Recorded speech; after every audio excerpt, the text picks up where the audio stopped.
We are going to record this meeting tonight.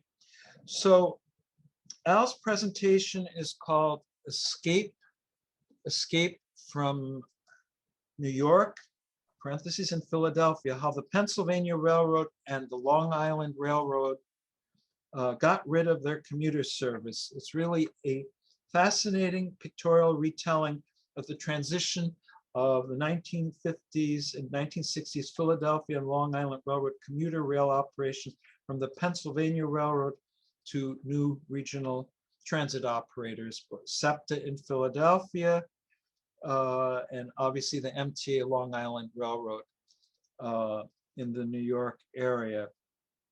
So Al has written several books. One is From Steam to Diesel: Managerial Customs and Organizational Capabilities in the 20th Century American Locomotive Industry, and a particular interest to this group, and it's also on our website, erausa.org.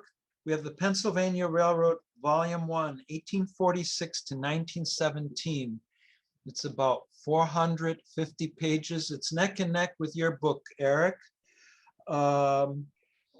It's a really comprehensive history.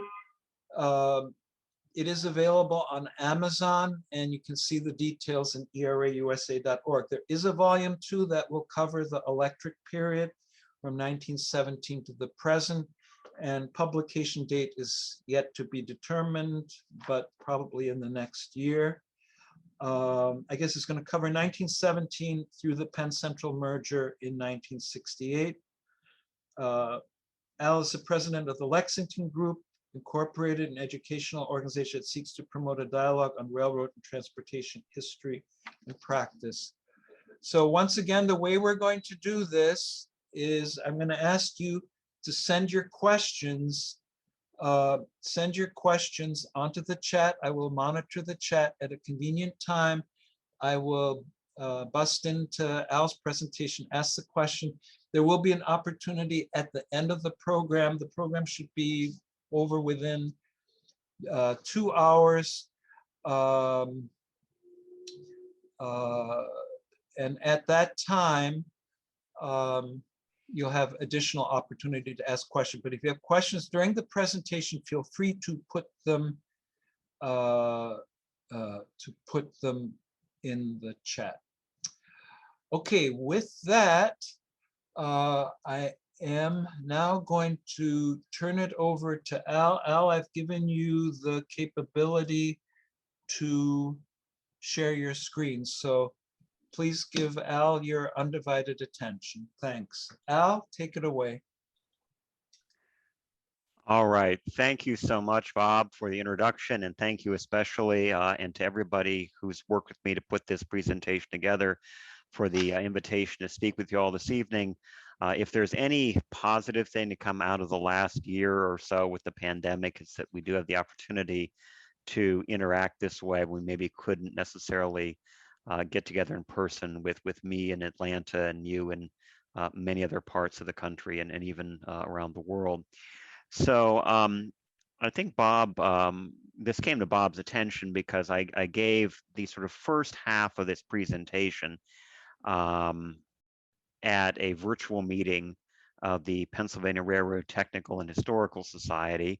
And for any of you who may have been in on that particular presentation, the first sort of 1/3, I guess, of the presentation tonight is really pretty similar. But for the rest of you, it's new and I hope interesting. And this all comes out, as Bob suggested, out of my research, which is a kind of an ongoing 20-year almost now project to write a complete history of the Pennsylvania railroads. This is one small but very important facet of that. And it's the story really of transportation, technology, but also public policy intertwined with the corporate affairs of the Pennsylvania Railroad and, of course, the Long Island Railroad as well. So we'll start in Philadelphia. And this image, I think, pretty well encapsulates the rail transportation infrastructure in Center City, Philadelphia. If you're familiar with the area, this, of course, is the City Hall. and William Penn's statue is up here, pointing more or less in the direction where the Pennsylvania Railroad at one time thought about building an underground connection to reach Kensington, North Philadelphia. Reading Terminal is here with the train shed and the tracks then going north, and Broad Street Station, which by this time, and I don't know the exact date of the photo, but either has been abandoned or will soon be abandoned in favor of 30th Street Station, which is somewhere over in here across the Schuylkill River, and what is of more interest to commuters, Suburban Station right here. And this area now is, of course, part of Penn Center. In any case, Philadelphia is a great place to study, not only because it's the headquarters of the Pennsylvania Railroad, but also because it has a superb rail transportation infrastructure. And I would argue that even today, relative to its population, it has the best rail commuter system for suburban service anywhere in the United States. And you can see on the right, the extraordinary suburban network that's now operated by SEPTA. And on the left, correspondingly, Philadelphia has one of the worst sort of rapid transit subway, elevated railway systems to serve the needs of urban dwellers. And a big part of this story is why, unlike cities like New York and even Chicago, Philadelphia has a really, really abysmally limited subway system and a really, really good commuter rail suburban system relative to other parts of the United States. So many of you are familiar with the story, how electric operation comes to suburban Philadelphia. The electrification of the line to Paoli, which is completed in September of 1915 by the Pennsylvania Railroad at a cost of about $4 million. The purpose, by the way, is to kind of unclog Broad Street Station, a stub end terminal, and the use of double-ended electric trains like the one you see here, the MP54 cars, makes it much easier to get commuters and their trains in and out of Broad Street Station. And of course, in the years that follow, the Pennsylvania Railroad extends electrification to other suburban lines, and the Reading begins to install electric operation as well. The problem, though, is that in the 1930s and 1940s, the city grows, but commuter rail's profits and revenues do not. Between 1930 and 1940, there's about a 20% increase in Philadelphia's suburban population, but not a corresponding increase in demand for commuter rail. In part, that's because of the Great Depression, of course, but also because people are turning to their automobiles. Then Pearl Harbor, World War II. On December 11th, 1942, the federal government imposes restrictions on tire sales. In January of that should say December of 1941, restrictions on tire sales. In January of 1942, the War Production Board ends civilian production of automobiles. In May of 1942, gasoline rationing is imposed, all of which means that people have to leave their cars at home and take the train instead. And Pennsylvania Railroad executives, including President Martin Clement, are very much aware that this will not last, that this is strictly part of the wartime emergency, or as Clement said in January of 1942, this is a temporary necessity, and after the emergency is over, that is demand for commuter service, will be back to where it was, which is declining. And therefore, there was really no incentive for the Pennsylvania Railroad to invest scarce resources in commuter service. And as it turned out, Clement was absolutely right, because as the suburbs continued to grow in the post-World War II period, that suburban growth did not help Philadelphia. The classic example is the other Levittown, not the one on Long Island, but the second one to the north of Center City, Philadelphia, along the PRR main line to Manhattan, but also in other parts of the Philadelphia suburban area. But as Clement pointed out in February of 1948, The type of commuter who is moving to Overbrook and Marion on the main line west to Paoli is one who is not interested in that consideration which the service requires. That is a very polite way of saying they don't want to have to wait for trains that may or may not be on time. They don't want to have to stand or be sitting crowded in with other people. They want to be able to take a car anytime they want and get to their destination with a minimum of effort. They're not going to put up with commuter rail service, in other words. And about 5 years later, Walter Patchell, who's the PRR's Director of Special Services, says much the same thing. The public has abandoned the railroad before the railroad has been forced, as a result, to curtail or abandon service. And graphs, which are produced by the Pennsylvania Railroad in part as a way of trying to talk the Interstate Commerce Commission into letting them discontinue as many trains as possible, these graphs tell the story. In 1946, the Pennsylvania Railroad handled 21 million commuters on its suburban lines in Philadelphia. By 1957, it's down to maybe 2/3 of that, about 14.3 million. Part of it, of course, has to do with more cars, more highways that are built by the federal government in large measure. And they're also suffering from uneven demand distribution. And of course, that has to do with things like time of day. There's a morning commuter rush and an evening commuter rush.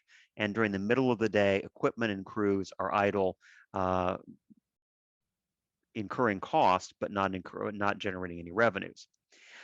There's also, of course, in addition to the twice-a-day peak, there is a pronounced falling off in demand for commuter services on Saturday and especially on Sunday, which becomes worse in the post-war period as workers shift from a 6-day-a-week to a 5-day-a-week.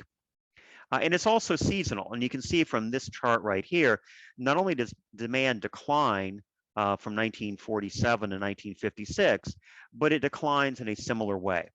And demand for commuter services is lowest in the summer months. In part, that's because of summer vacation, but also it's because in the summertime, the roads are clear of ice and snow. It's easy to travel by car. And what typically happens is whenever the weather is bad, there's a blizzard, an ice storm, people look out the window, they say, I'm not driving in that. They go to the train station along with everybody else, and then they wonder why they can't get a seat, why the trains are overcrowded, why there isn't enough equipment, and they complain and they demand that for those few times a year, they have adequate equipment and service. Because certainly in weather like this, it's unpleasant enough to be waiting for a train, but it's even more unpleasant to be trying to navigate through this in an automobile. And the Pennsylvania Railroad is sensitive to the criticism. It responds. In 1958, it buys new equipment, the Pioneer 3, which is a project by the Budd Company to develop a replacement for the rapidly dwindling demand for intercity passenger equipment. By the way, Pioneer 1 is their initial sort of stainless steel airplane design that never went anywhere. Pioneer 2 was the Burlington Zephyr. And you can see that by naming this Pioneer 3, they are pinning a lot of their hopes. The Budd Company is pinning a lot of their hopes that this will keep their plant at Red Lion, Pennsylvania open, that it will generate jobs and revenue and so forth for their company. It never really pans out, in part because the Pioneer 3 is really not very good. There are a lot of problems with it. And the Pennsylvania Railroad is by this time basically broke. It buys a grand total of 6 of these, which is clearly not enough to replace all of the aging commuter equipment, some of which have been in service at the time that the United States was in the First World War. So the Pioneer 3 equipment gives the commuting public a taste of what could be, and they demand more. But the Pennsylvania Railroad can't afford that. And timing is everything. And right in the middle of this situation, as the Pennsylvania Railroad is under criticism for having inadequate commuter service, they can't afford to buy new equipment, there is a revolutionary change in politics in the city of Philadelphia. Philadelphia had long been dominated by a Republican political machine under Boyce Penrose and so forth. And finally, by the late 1940s, civic leaders in Philadelphia are sick and tired of the corruption, the mismanagement, the cronyism, and all of that associated with that Republican machine. And that gives traction to several kind of upstart young Turk Democrats who work behind the scenes to write a new municipal charter for the city of Philadelphia in April of 1951. That in turn kind of enables them to bootstrap into control of city government in November of that year. And then the following year, the two most important of those individuals, the ones you see here, Joseph Clark Jr. Is elected mayor in 1952, and his very good friend, Richardson Dilworth, becomes Philadelphia's district attorney. Who better to root out political corruption than the district attorney? And then in 1956, he succeeds Clark as mayor. Now, Philadelphia is a fairly democratic city. It is certainly a working class city. And Clark and Dilworth are not typical Philadelphians. Clark is from one of the wealthiest old money banking families in the city of Philadelphia. Richardson Dilworth got his law degree at Yale. These are individuals who have nothing in common with, say, Italian immigrants, along Passyunk Boulevard in South Philly, and that causes problems in all sorts of ways, including the Penn Center development that I mentioned earlier.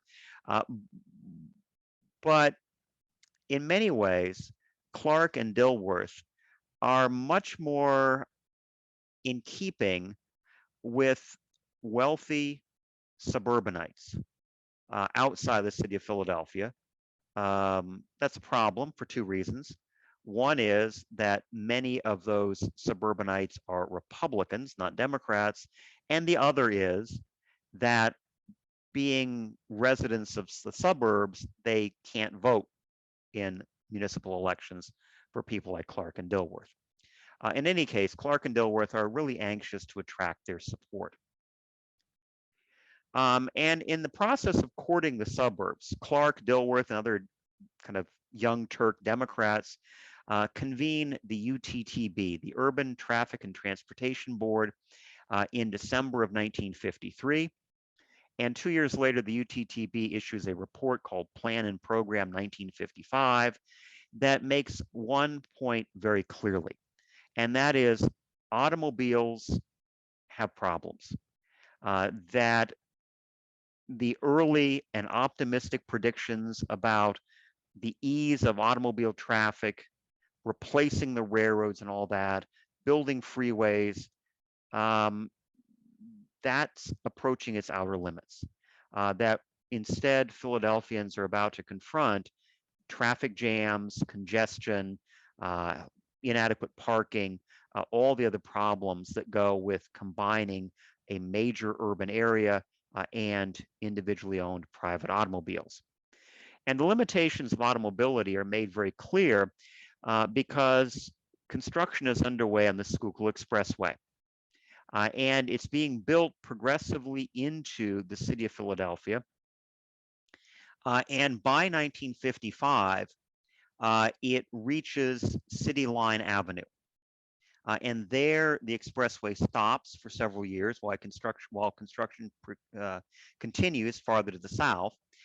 And so what happens is that on September 1st, 1954, the expressway opens as far south as City Line Avenue and then dumps all of that freeway traffic on a surface street to then be distributed into Center City, Philadelphia. This was the result. The Philadelphia Inquirer called this a grand slam traffic jam and a monumental snafu.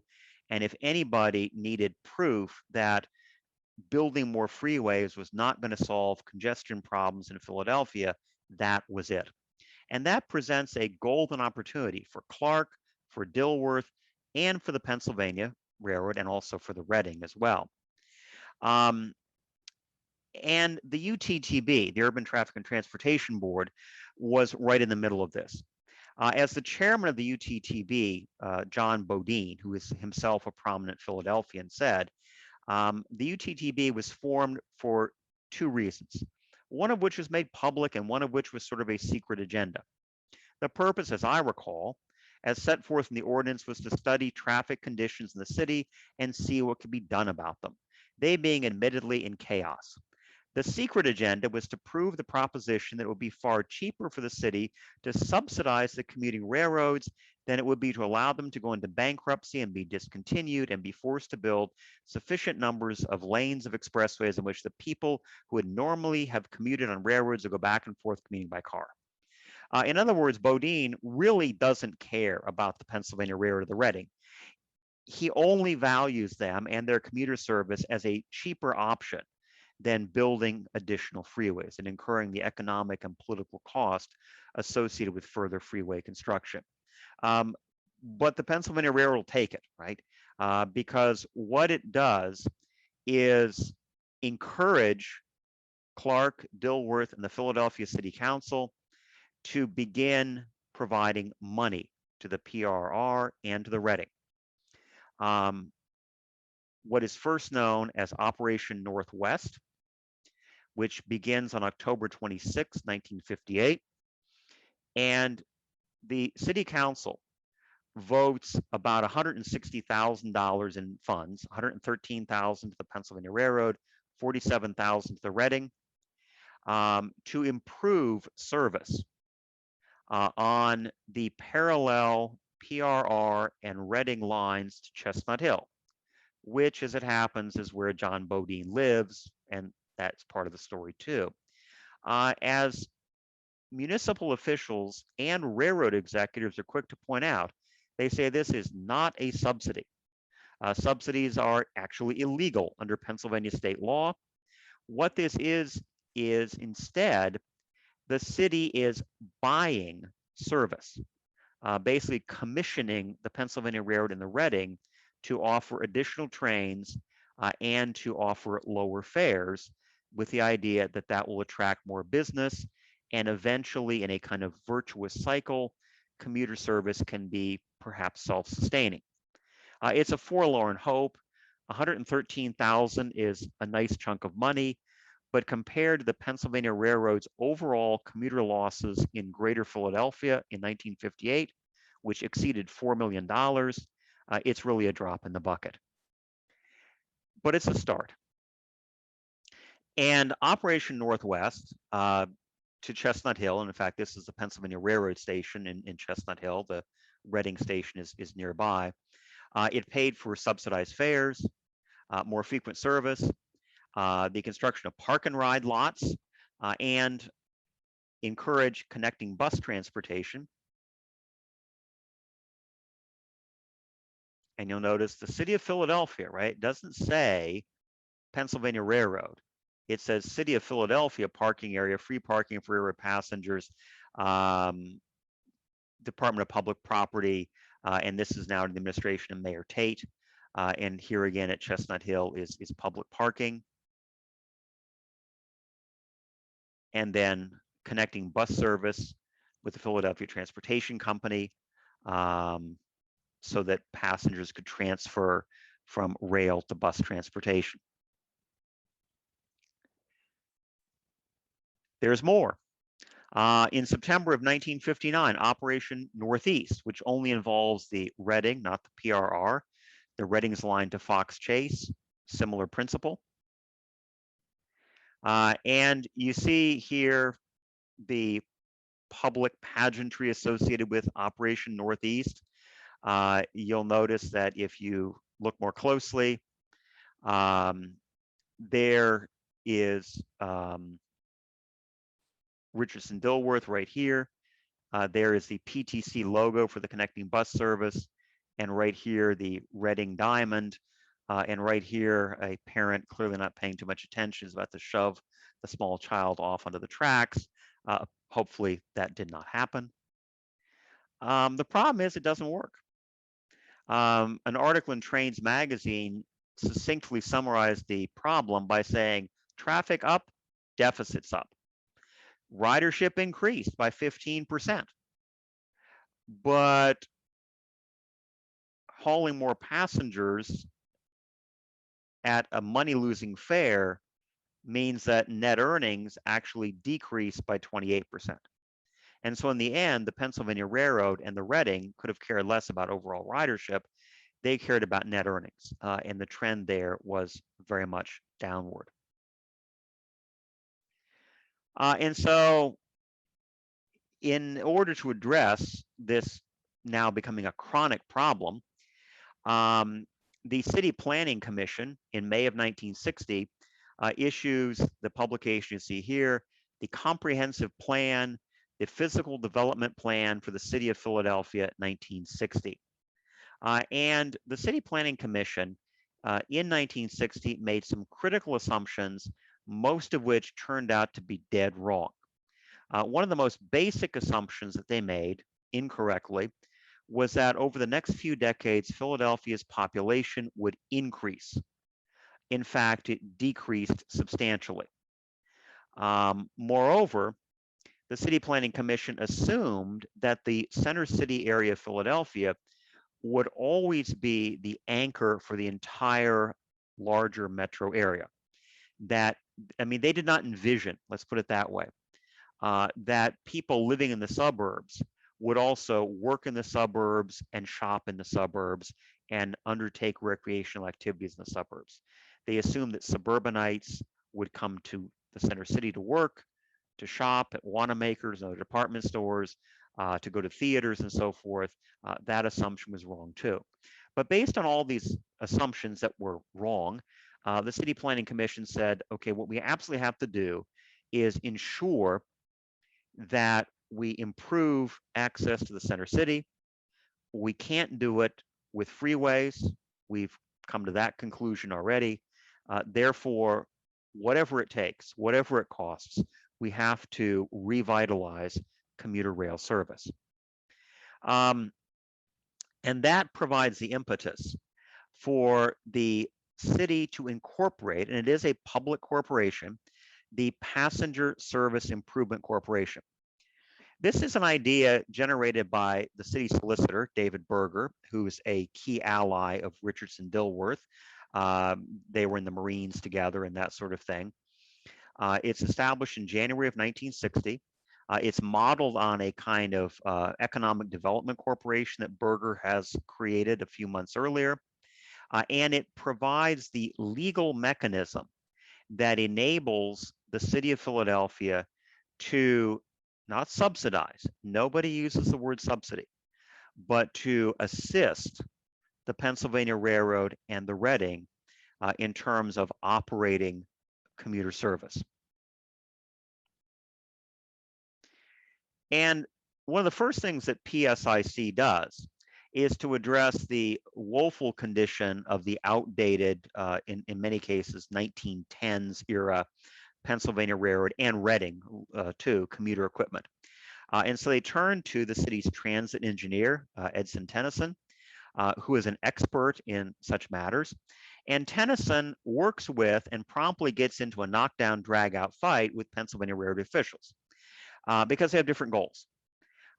Tennyson, understandably, wants to attract additional riders by making commuter train equipment as nice as possible. I won't say luxurious, but nice, comfortable, plenty of room. Pennsylvania Railroad officials want to put as many butts in seats as possible, jam people in like sardines. And so they eventually compromise. Should stop your video. They eventually compromise and they create what becomes known as the Silver Liner. It's actually the PRR designation of MP85. with 3-2 seating, very narrow aisles, as a way of blending the two sort of ideologies of Tennyson and ultimately the city, and also the Pennsylvania Railroad. And so beginning in 1963, the silver liners begin arriving. They last in service well into the 21st century. 38 of them go to the Pennsylvania Railroad as MP85s, 17 to the Reading, different designation, but they're the same cars. Neither railroad owns these. They're not owned by the railroad. They're owned by the city, or more precisely, they're owned by the Passenger Service Improvement Corporation and then leased to the railroads with an option to buy the equipment later. And the Passenger Service Improvement Corporation tries to generate favorable publicity, advertising the new silver liners, the improved service, and everything else. New trains, lower fares, trying to attract people to the Philadelphia suburban commuter lines. And they also expand the operations. Now Operation Torresdale, which begins on October 30th, 1960. Well, Torresdale is on the line to Manhattan, the same line that goes right through or right past Levittown, which of course is a prime generator of commuter traffic. And so you say, well, why Operation Torresdale and not Operation Levittown? The answer is the silver liners can't go to Levittown because they cannot legally be taken outside the city and county of Philadelphia because they're not Pennsylvania Railroad property, they're city property. And there's even talk about building a balloon track at Torresdale just inside city limits to turn the silver liners, which of course would mean that commuters have to get off at Torresdale and they get on a different train to get to Levittown.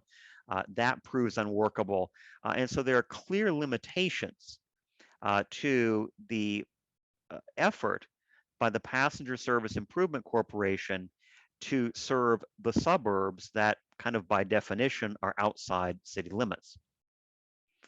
And if we go back to this window display here that I showed you earlier and zoom in on this map, you see the problem. It's a little fuzzy, but you can see some of the original, this is Operation Northwest. You can see some of the other lines here, Torresdale and so forth, that far and no farther, because the bulk of the commuter service is outside the city.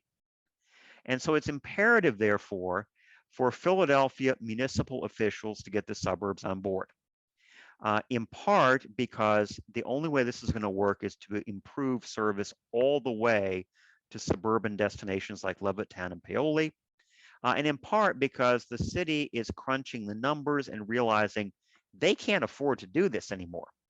In 1958, the original Operation Northwest budget was $160,000. In 1961, the city of Philadelphia devoted nearly 10 times that much money to the running of Passenger Service Improvement Corporation. And so you can see why John Bailey, who's the executive director of PSIC, said, the city will have gone about as far as it can on its own. We have agreed to bear all that I feel Philadelphia can support vis-a-vis the suburbs. But at the same time, David Berger, the city solicitor who kind of put together PSIC in the first place, said the problem goes beyond the city line. It is more than a local problem. It is a regional one, or even a, magic words, federal one. And federal does not just mean all 50 states. It does not just mean Washington, D.C. It means a bottomless, inexhaustible well of money. And that's exactly what Bailey, Berger, Dilworth, all the rest of these people have their eye on.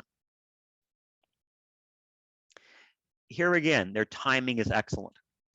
There is an economic recession. It's unfair to blame the president for this, but it's often called the Eisenhower recession that lasts from August of 1957 to April 1958. It is especially severe in the durable goods industries, which means the railroads are hammered, especially the Northeastern railroads. Many of them are driven to the verge of bankruptcy. Many, including the Pennsylvania Railroad, are never able to recover fully from this. Congress gets involved, the Smathers Committee hearings in January of 1958, the Transportation Act passed by Congress in August of 1958, and it makes at least it raises awareness. It doesn't really do much, quite frankly, but it raises awareness of the problems, including the problems associated with commuter rail. And so the Department of Commerce gets involved through its Housing and Home Finance Agency. Okay, remember, there is as yet no Department of Transportation. The reason why Commerce is involved through the Housing and Home Finance Agency is that to many federal officials, this is not a transportation problem, it's an urban problem. It is a housing problem. It is a inner city problem, a slum clearance problem. It's all part of that mindset more than it is about transportation. Now that happens during the waning years of the Eisenhower administration. In 1960, John F. Kennedy goes head-to-head against Richard Nixon. Kennedy wins by the narrowest popular vote margin in American history up to that point. And Kennedy realizes just how close he came to not getting elected. And people tell him that there's a good chance he won't be reelected in 1964, particularly because he has a civil rights agenda that is beginning to alienate Southern Democrats. And so to offset the loss of Democratic political support in the South, he is courting the suburban vote in the North. And one way to do that is, of course, to give people stuff, to give suburban Republicans who may consider voting Democratic better commuter rail service. And so he works with Congress and with the Department of Commerce to enact the Housing Act of 1961 that provides really a small amount of money. I think it's $8 million initially, but it's not much, for the Housing and Home Finance Agency to give demonstration grants. And who's at the front of the line but the city of Philadelphia? Actually, they're second. Detroit is first for some reason. But Philadelphia has already prepared their grant application before Kennedy even signs the bill into law. They are ready for this. They're waiting for this. Dilworth, in particular, has been working closely with the Kennedy administration, trying to shape this legislation. And when this legislation comes into law, Philadelphia city officials work with their counterparts in the suburbs to create a new agency, not to replace the Passenger Service Improvement Corporation. That still exists. This is a parallel agency called CPACT, the Southeastern Pennsylvania Transportation Compact. Its role is different. PSIC has the authority to own stuff, right? It's a municipal corporation. It buys the silver liners, leases them to the railroads. CPACT owns nothing except its headquarters building. It is a coordinating agency that is designed to bring together the city and county of Philadelphia, Bucks County, which is where Levittown is located, Chester County, which is where Paoli is, and Montgomery County, but not significantly Delaware County. Delaware County, we'll get to that in a minute, doesn't join CPACT. And they're ready for actually multiple grant applications. One in May of 1962, a $2.6 million grant application with money to be doled out to the city and the suburban counties. The city, through PSIC, contributes matching funds. So does Bucks County. So does Montgomery County. Chester County is adopting a wait-and-see attitude. Delaware County says nothing doing.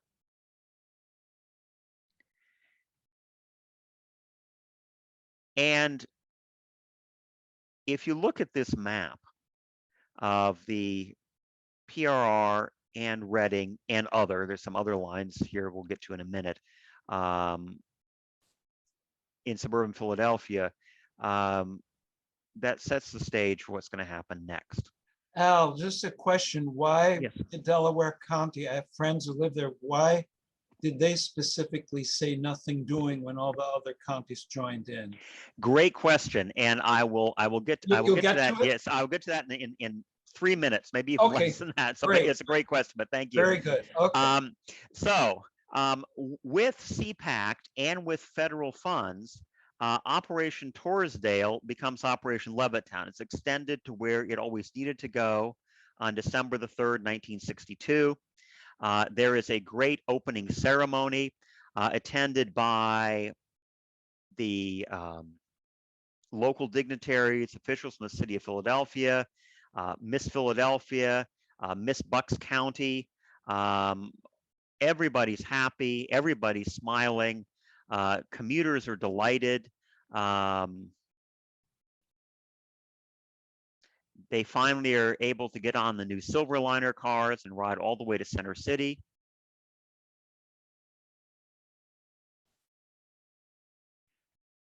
And then there are two other operations, likewise on PRR tracks.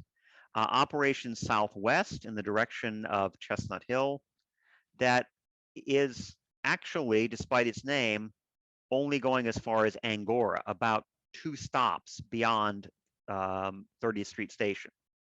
That starts in October of 1963. And Operation Bryn, which is what it's called in the planning stages. And then CPAC officials very quickly and disingenuously rebranded as Operation Mainline, as if somehow it went all the way out to Paoli, which it doesn't. It comes to a dead stop at Bryn Mawr. There's the old Bryn Mawr station, which dates to the sort of mid to late 1800s and is unfortunately demolished just about the time Operation Mainline starts. It starts on October 28, 1963. It ends just about a year later. And the reason it ends is because it doesn't go to Paoli. It doesn't really cover, despite its name, the entirety of the main line.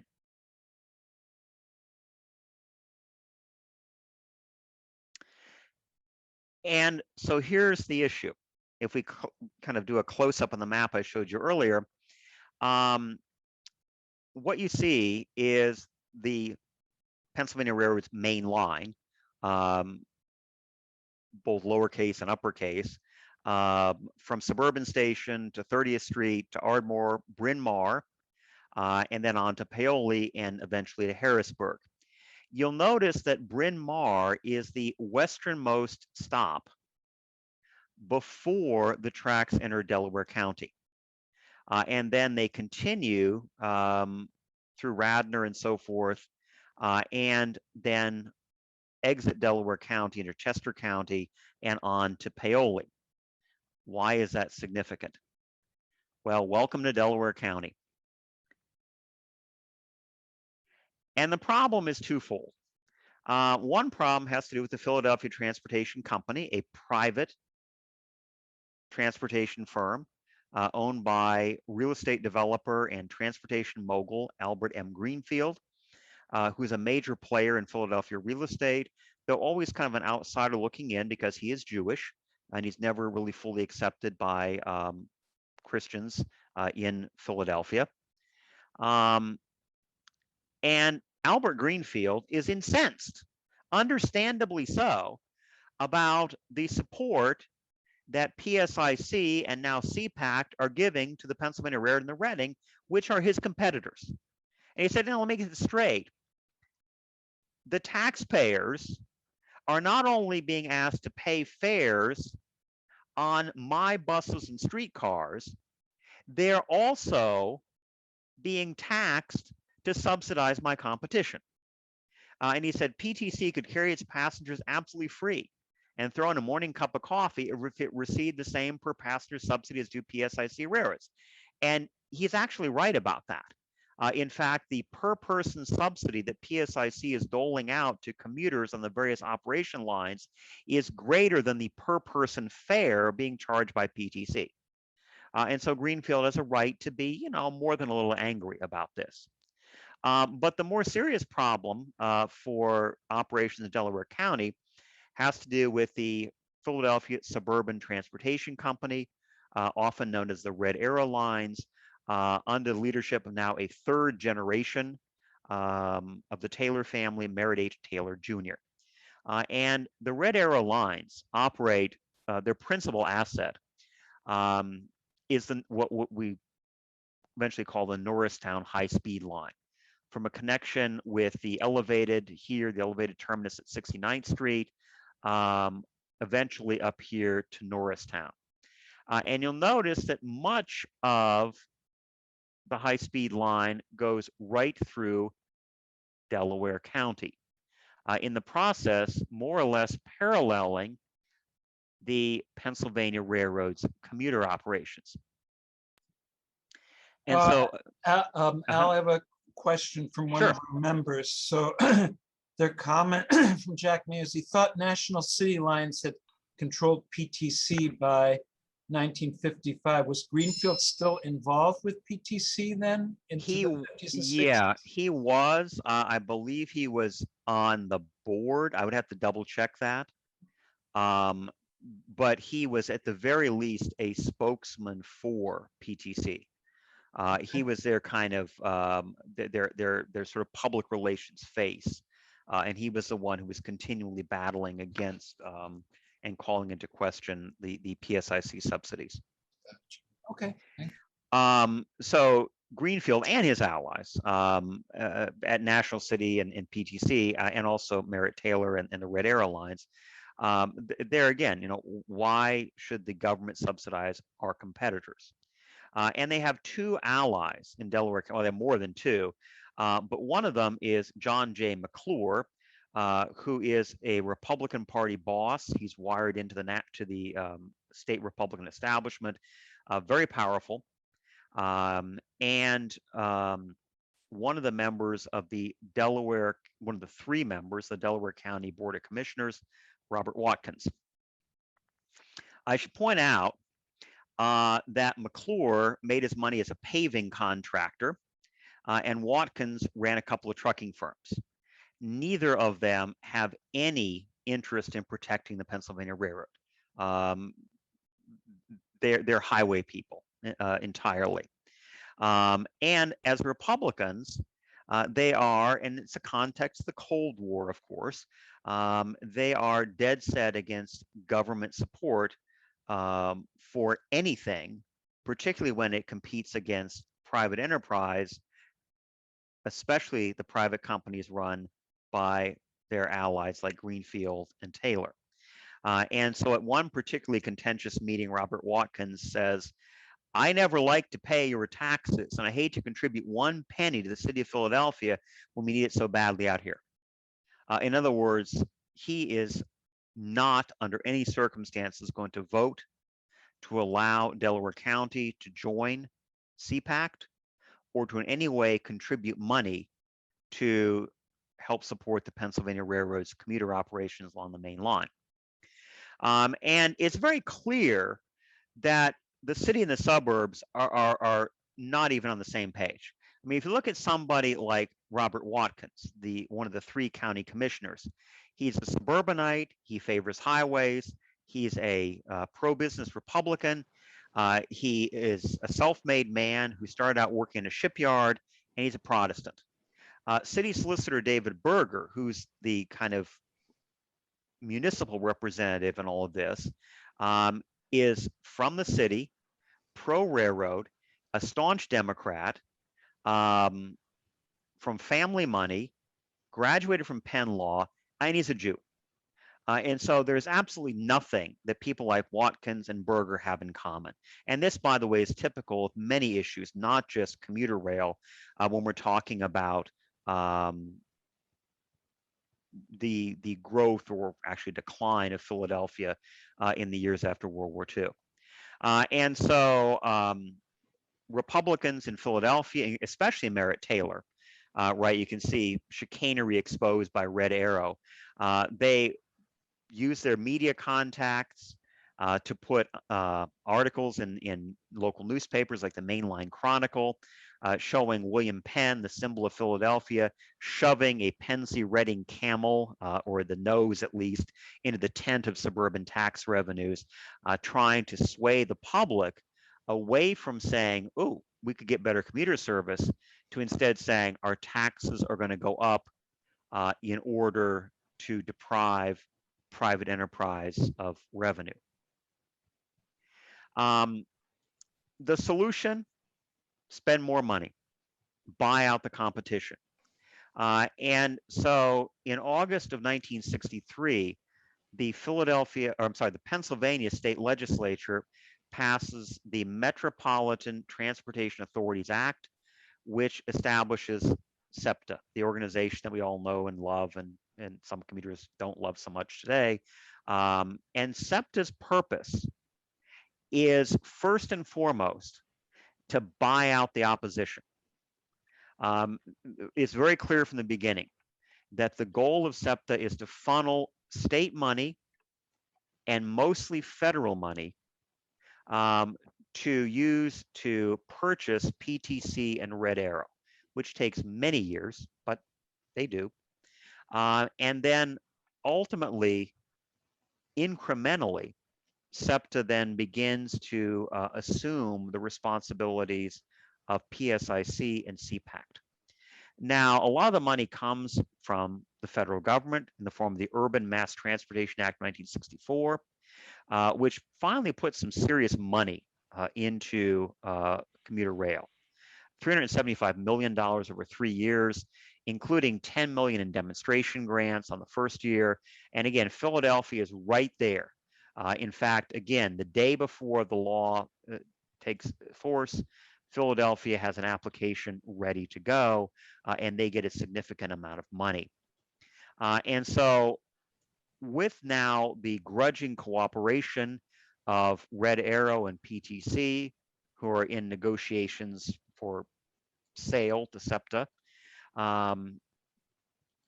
Operation Mainline is restarted, and this time it goes all the way to Paoli. The new Paoli local on September 1st, 1965, by which time, on September 1st, 1965, SEPTA gains control of PSIC and CPACT. The following spring, February 20th, Operation Mainline then extends to Paoli. And if you look at this image, you miss visually the extraordinary complexity here. The Pennsylvania Railroad owns the tracks and the station, but that's it. The silver liners that are parked there are owned by the Passenger Service Improvement Corporation. They're still city property, but they are counted as the city's contribution to CPACT and then to SEPTA, coupled with county contributions in the form of money, and mostly money from the Commerce Department through Housing and Home Finance Agency and later Urban Mass Transportation Agency demonstration grants, with SEPTA coordinating everything. Some might say that's needlessly complicated, but that was the way it could be made to work politically. And eventually the silver liners become more commonplace, even for a brief time being used as far west as Harrisburg. But it all comes back to money and the extraordinary cost of this. In 1958, again, the city through Operation Northwest spent about $160,000. 3 years later, through PSIC, $1.6 million. The initial HHFA application is $2.9 million from the federal government, nearly $1 million from the city, and $627,000 from the counties. By 1966, SEPTA's proposed budget, nearly $500 million over 10 years.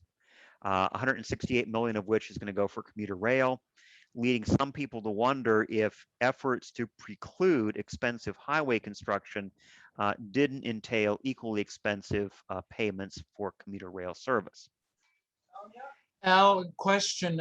Somebody, one of the people, Andrew Lugassi, is asking, since you mentioned that PTC wasn't taken over till like 68 or something like that, by 65, wouldn't that have been losing money already? Were they getting some subsidies prior to the takeover? Is there any?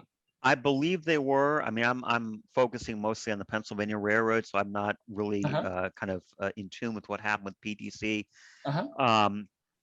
I think that they were eligible. Yes, I think they did receive subsidies under probably UMTA grants, I'm guessing, but I don't know that for sure. All right. And again, that was part of the whole process of saying to people at PTC and Red Arrow, instead of fighting us on this, why not, take a dip out of the same pot yourselves? And that was, again, how they were persuaded to go along with this.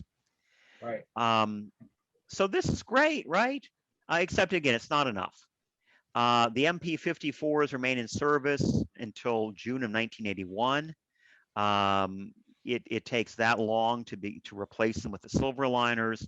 There are many who would argue today that SEPTA service remains inadequate.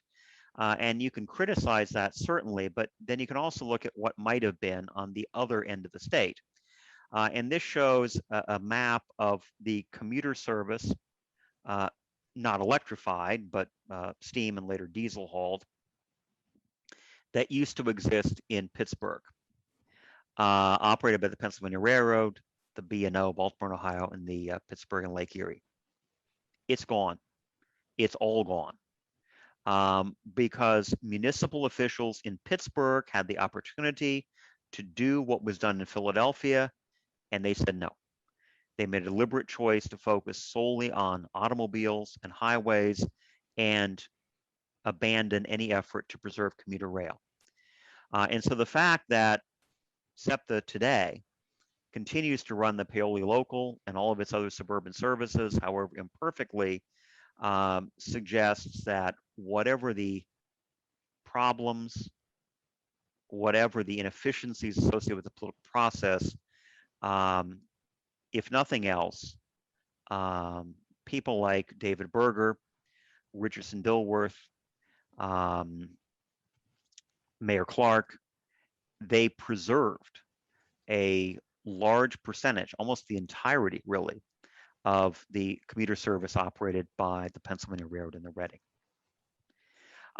So that's what I have for Philadelphia. I don't want to keep people too long, so I want to move on to New York City. But this might be a good time as in fact, I'm going to stop sharing so I can move to the other screen. Well, I'll leave this up for a second. But if people would like to take a short break, and if people have any questions perhaps that are specific to Philadelphia before I move on to New York, and again, I will be happy to stay as long as you like after the second half of the presentation to talk to you about this and answer questions. But if you want to take just a few minutes, kind of a breather. That's great, Al. And you should also scroll through the comments. You're getting a lot of very positive comments. We don't get a lot of social economic history behind a lot of the decisions. They see the evolution of the line network and the evolution of equipment, but not all the stuff that goes behind it. So there is a question from David Wilson. Didn't PTC benefit from city ownership of rapid transit cars? Let me turn this off. Yes, again, what happens with PTC and Red Arrow wasn't really something I looked at, but I seem to remember that, yeah, that's true. As with every aspect of this story, it's about political posturing. It's about rhetoric. It's about talking points. And yes, certainly PTC and Red Arrow, they're not going to emphasize support that they receive from government agencies. They're simply going to emphasize their status as private corporations, which the PRR and the Reading are as well, of course. But they're also going to criticize subsidies, as they call them, to the two railroads as being, and they literally said this, un-American, illegal, uncapitalistic and so forth. And that was the rhetoric they adopted, while sort of conveniently ignoring just how extensively they depended on government support themselves. Sounds like today. So now questions are starting to come in. This might be a little outside of your purview, but I'll ask anyway. How does the Lindenwold high-speed line fit into all this? Yeah, that is a whole story in and of itself that I have to kind of go back and refresh my memory on. At the very beginning of that whole process, the Pennsylvania Railroad was involved in that, but they dropped out pretty quickly. I think what they wanted, they saw the possibility of better access to New Jersey for conventional passenger equipment, even freight as well. That's my understanding. And when it became clear this would be strictly a sort of transit line, they backed away from that very quickly. But I don't know exactly the process. And there's a whole separate story really about what happens with subway construction. I say subway, but obviously a good portion of what I call subway is either elevated or at surface level. But there's a whole story about subway construction, especially the extension of the Market Street line past 30th Street Station and so forth. It takes decades, literally decades, to bring about. That's tied in with the Pennsylvania Railroad's agreement to build 30th Street and abandon Broad Street Station, which is why for so many years Broad Street and 30th Street are kind of co-stations for mainline trains in Philadelphia. Well, actually, I'm going to invite Bill Vigrass to message Carl Jackson because he was very long involved with the Lindenwold high-speed line. I want to move to the next question here. This is from Paul Grether. He says, what was the agency proposing in the Pittsburgh area? You showed that very interesting map. Was that the commuter rail lines that existed and got abandoned, or was there a plan to preserve it? Or what you're saying is they made no attempt to preserve it? Yeah, that map. Yeah, exactly. Those were the privately owned and operated commuter services offered by the three railroads that were incrementally abandoned. And there were some civic leaders in Philadelphia and so forth who said, we need to preserve this commuter rail service. Exactly the same arguments that are being made in Philadelphia, but those arguments did not resonate with municipal officials, with the city of Pittsburgh or Allegheny County. So one by one, the railroads just shut them down. Incrementally, not all at once. There was no attempt really to, basically there was no support to do what happened in Philadelphia. No, there was no support whatsoever. Exactly, yeah. And so, again, it's very easy to look at Philadelphia and say, what a bizarre sort of paste potted together set of contingencies and workarounds and so on, but it was successful. Yes, yes, right. Yeah, and in other words, in Philadelphia, there was never a plan to. I mean, there was a goal to preserve commuter rail service, but it was always a process. Was constantly being recalibrated.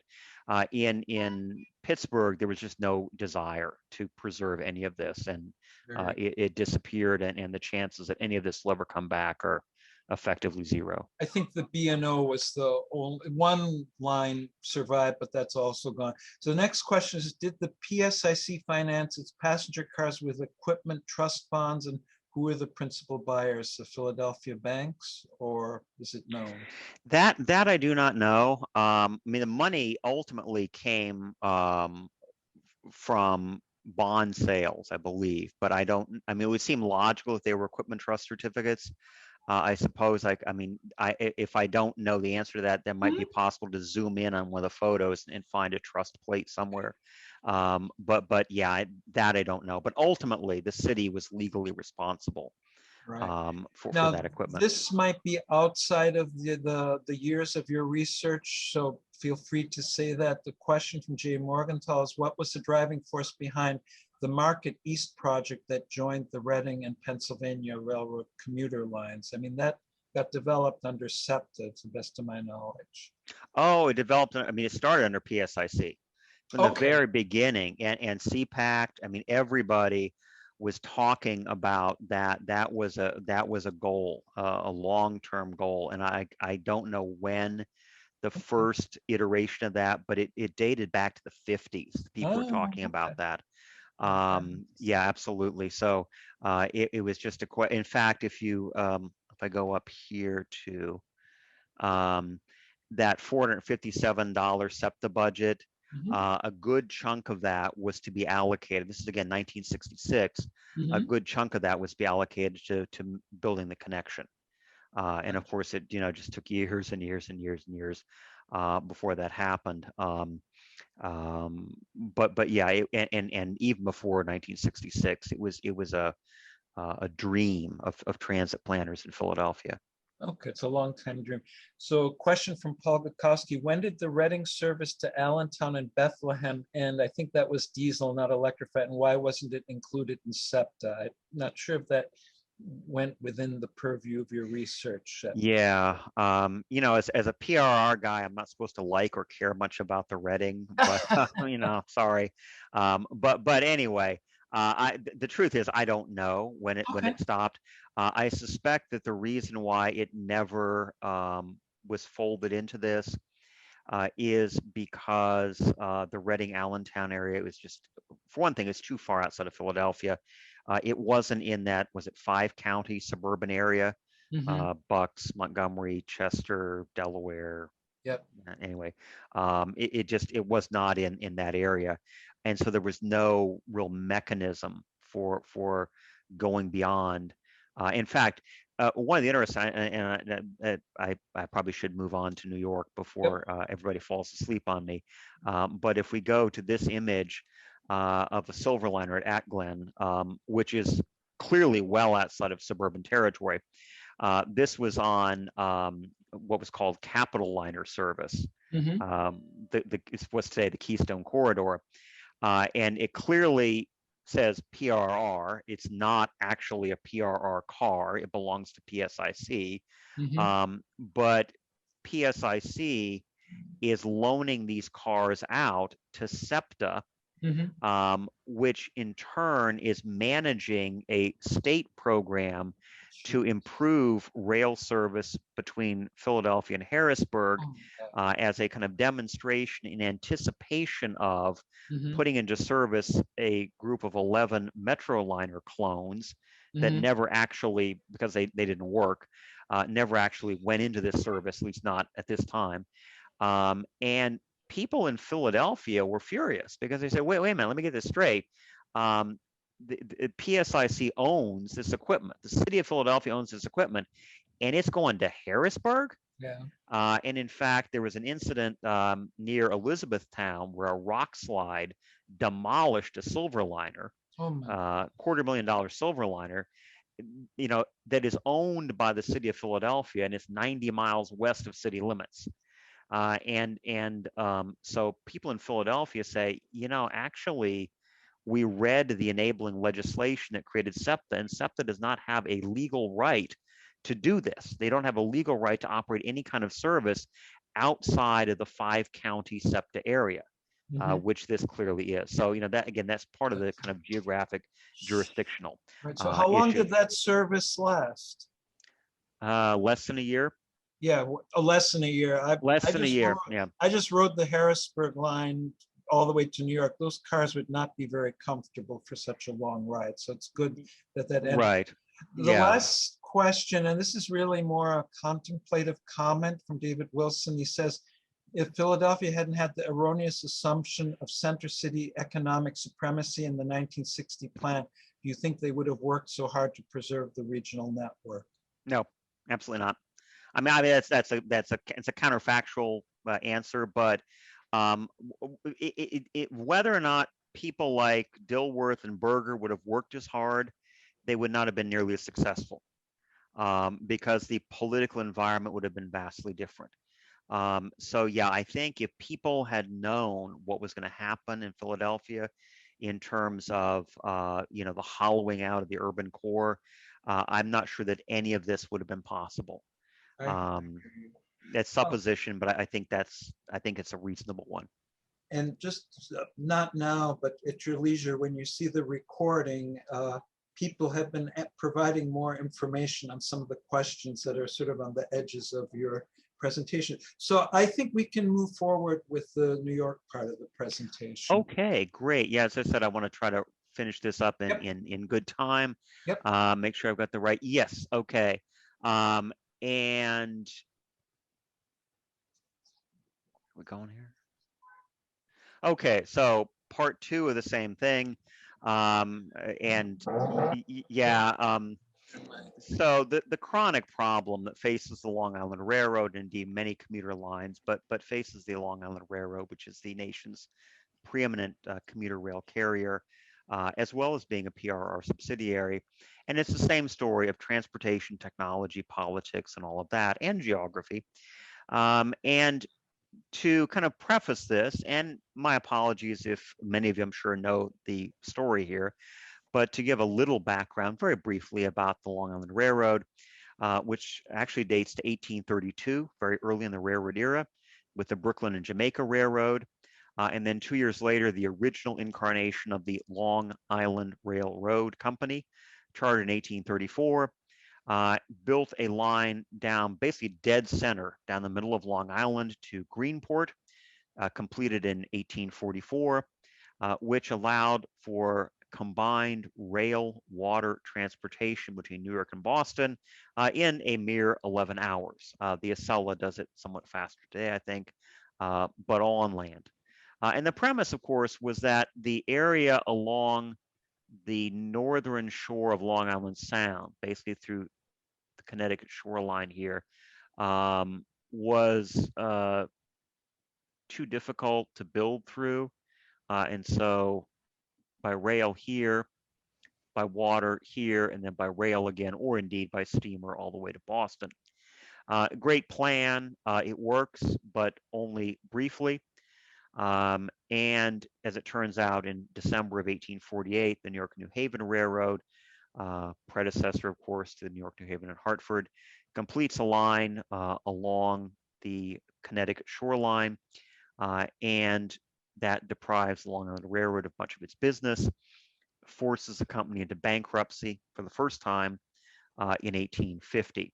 And you'll notice the line here down the center of Long Island, which is, again, great to get to Greenport, but it's not a very extensive network here, not very good for commuters, nor is it very good for people who want to live by Long Island Sound or the Atlantic Ocean. Into this scene steps Konrad Pappenhusen, a German immigrant who makes a small fortune in the whalebone business and a big one in the rubber business. And he decides he might like to own a railroad, which he does, the Flushing and North Side Railroad in 1868. There's a map of it here from Long Island City out to Flushing. And notice it says the equipment and construction of the road are of the best. The passenger coaches are of elegant and tasty design.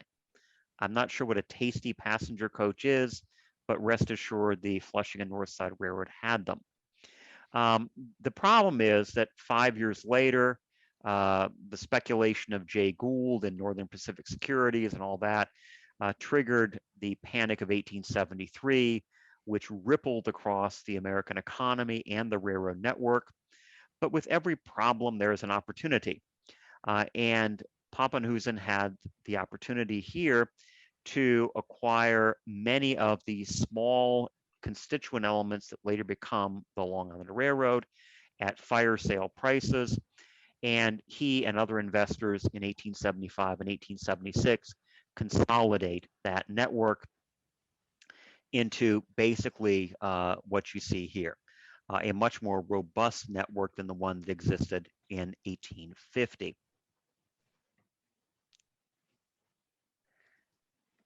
But The problem is that the same economic depression that enabled Pappenhusen to consolidate the lines in the first place also led the Long Island Railroad into bankruptcy again.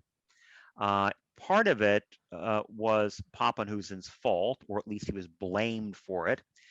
He was blamed, and the Long Island Railroad was blamed, not for the first and not for the last time, of having slow trains, late trains, inadequate service, badly maintained equipment, poor connections with ferries, and all of that stuff. And in fact, the New York Times in February of 1877 published a letter to the editor in which Pappenhusen is singled out as the villain, saying, and I quote, "The peculiar abilities of the Long Island Railroad and branches to inflict severe and universal punishment on the traveling public are well known." Well, this criticism may or may not have been fair, but it was a pretty consistent theme in the decades that followed. And then by October, as the New York Times pointed out, Pappenhusen entering judgment against two branches of the road default in the interest of the bonds. That's it. The Long Island Railroad is again bankrupt. And in emerging from bankruptcy, the Long Island Railroad embraces a new business model. Forget about getting people to the ferry connection at Greenport. Forget about the emphasis on, say, agricultural products. But now it's about the shore resorts, the most healthful and delightful climate on the coast, swept by ocean breezes. But it's also about commuters, because by the late 19th century, New York is growing rapidly in population. Many parts of New York are, quite frankly, unpleasant, indeed dangerous. Nobody who can afford to live elsewhere wants to live there. And so people begin to then commute, to buy books of commutation tickets for commuted transportation, hence the name, of course, commuters. And so the Long Island Railroad begins to encourage commutation traffic, encouraging people to buy homes on Long Island. It's a fairly effective marketing strategy, but it's one that comes back to haunt the Long Island Railroad.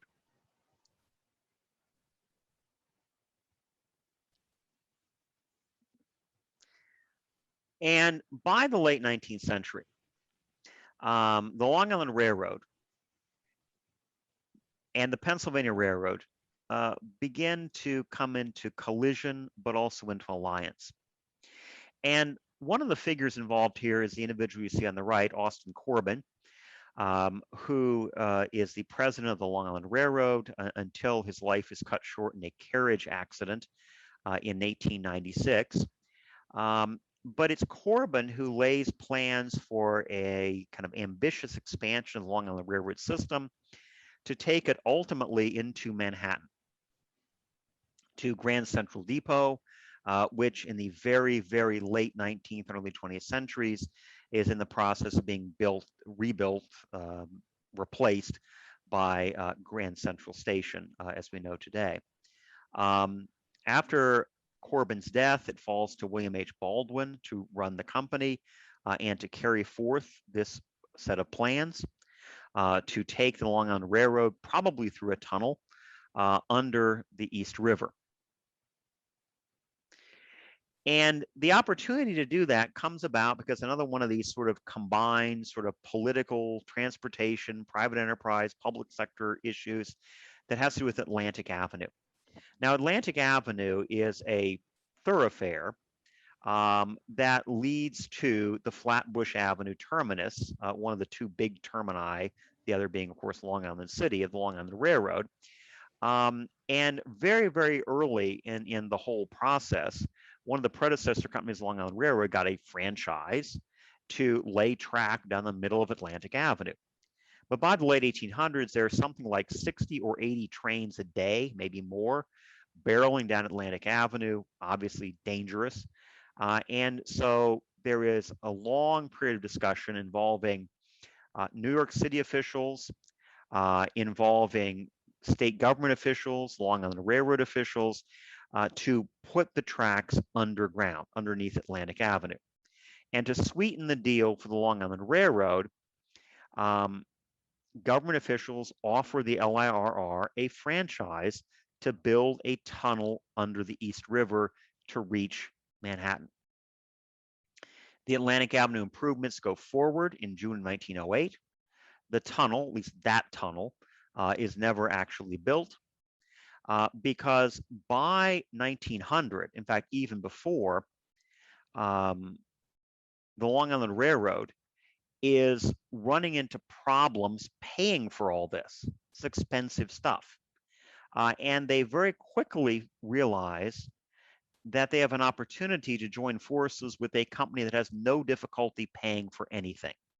And that's the Pennsylvania Railroad, which beginning in 1899 is under the presidency of Alexander Cassatt, who becomes president at a very, very fortunate time. Again, so many of these stories, timing is everything. And in 1899, the nation is emerging from another catastrophic economic recession that begins in 1893. And the Pennsylvania Railroad is embarking under Cassatt's administration for the next 6-7 years on a massive rebuilding program that includes, as one of many components, an effort to remedy one of the problems facing the PRR is that the railroad does not have direct access to Manhattan. And so Cassatt, and more to the point, his deputy, Samuel Ray, begin exploring ways to get to Manhattan. And they consider a half a dozen different options, one of which involves a huge bridge, the North River Bridge, designed by Gustav Lindenthal from New Jersey to Manhattan, clearly impracticable. They consider building a tunnel underneath the Narrows, about where the Verrazano Bridge is today, coming up through Long Island, and then going back underneath the East River to get to Manhattan, and therefore not crossing the Hudson at all. They realize that there's some synergy with linking to the New Haven lines and New England. And all of this suggests that the Long Island Railroad is going to be a useful, indeed a critical part of what comes to be known as the New York improvements. And at the same time, Long Island Railroad officials realize that the Pennsylvania Railroad can buy them out and generate the money that they simply could not. And so what happens then? The New York improvements, this multifaceted scheme that unfolds over really a period of very close to 20 years. The incorporation of the Pennsylvania Tunnel and Terminal Railroad in 1907, which is the technical legal owner of the tracks underneath the Hudson River, the East River, and Manhattan, but of course is a subsidiary of the PRR.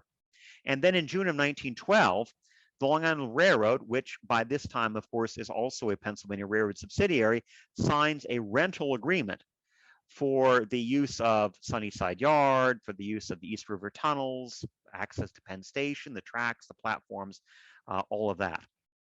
In 1910, Penn Station is completed. And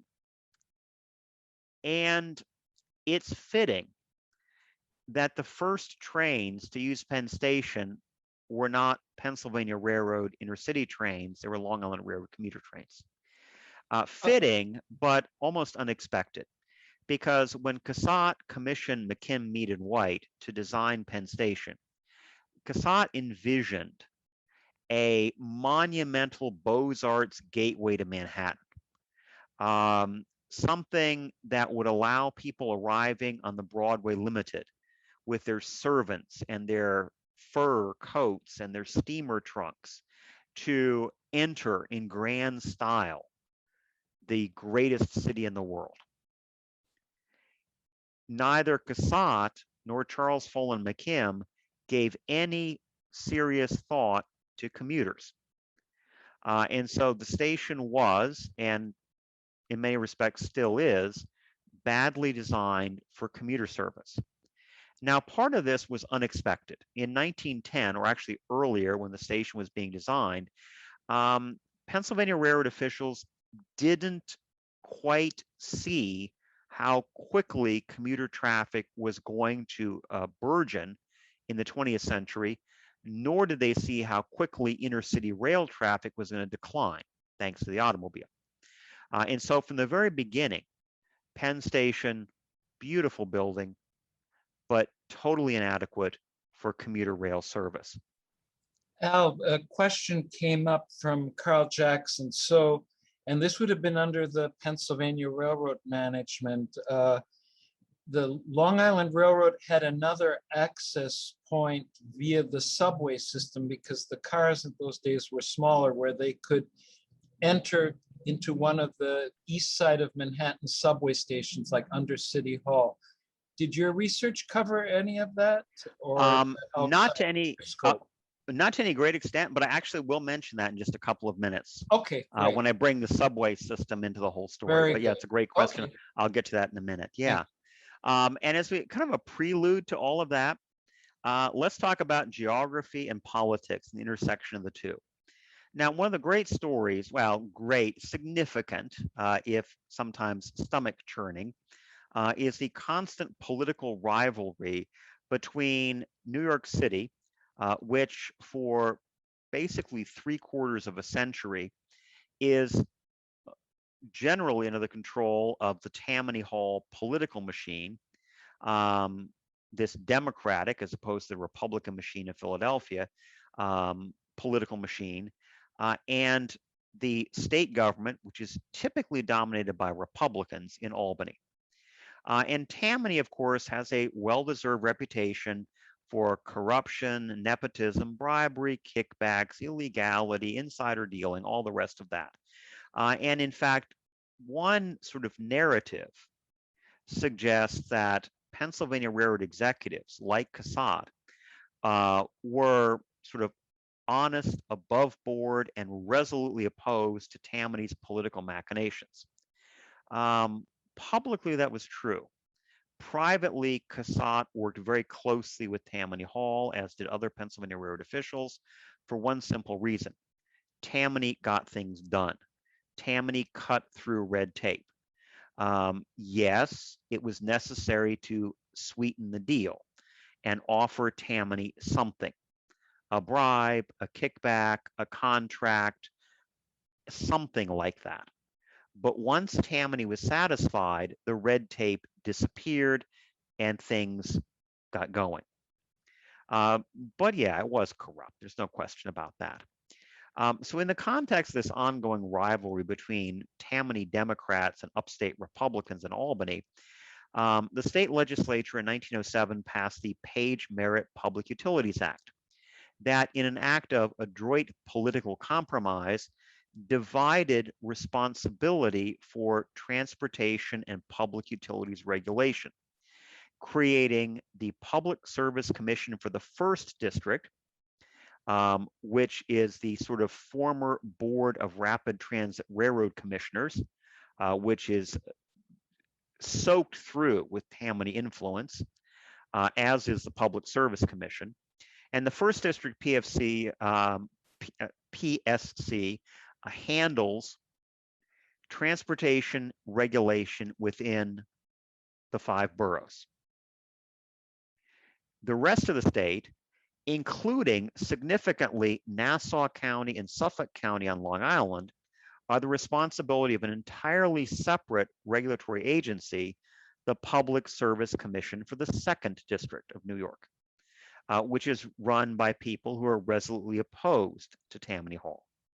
Oh, and on top of this, don't forget the Interstate Commerce Commission. And you say, but wait a minute, the Interstate Commerce Commission, the Long Island Railroad only operates within one state. This is true, but as the ICC is well aware, they are a part of a massive multi-state railroad system, the PRR, and it is possible to buy from any Long Island Railroad ticket agent a ticket on some other railroad to a destination outside the state of New York. So the Long Island Railroad is also subject to ICC regulation. Now we get into the subways, the other sort of form of rail-based mobility in New York. Interborough Rapid Transit, established in 1902, completes its first subway line in 1904. The Brooklyn Rapid Transit, which is a sort of consolidation of existing elevated and streetcar lines and so forth, which happens in 1896.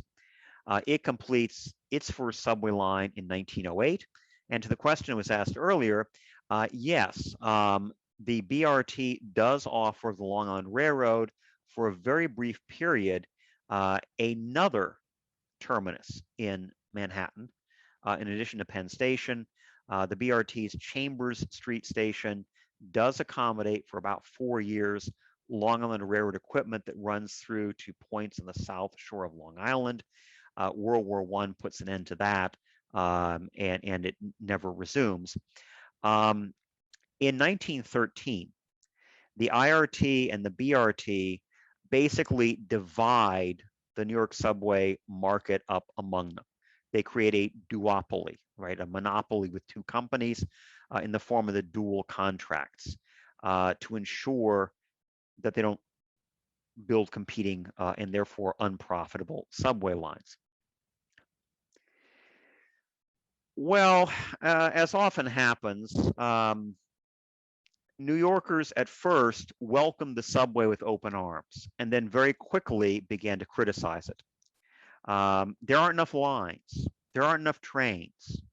The trains are crowded. The trains are dirty. The trains are late. All these problems. And part of the problem, the underlying problem, was that it cost a nickel to ride the subway. That was reasonable in the early days, but World War I led to some of the most serious inflation in American history. Consumer prices came close to doubling during the war, which meant that the dual contract lines paid more and more money in terms of raw materials, fuel for the power plants, wages, and so forth, but the fare remained set at 5 cents.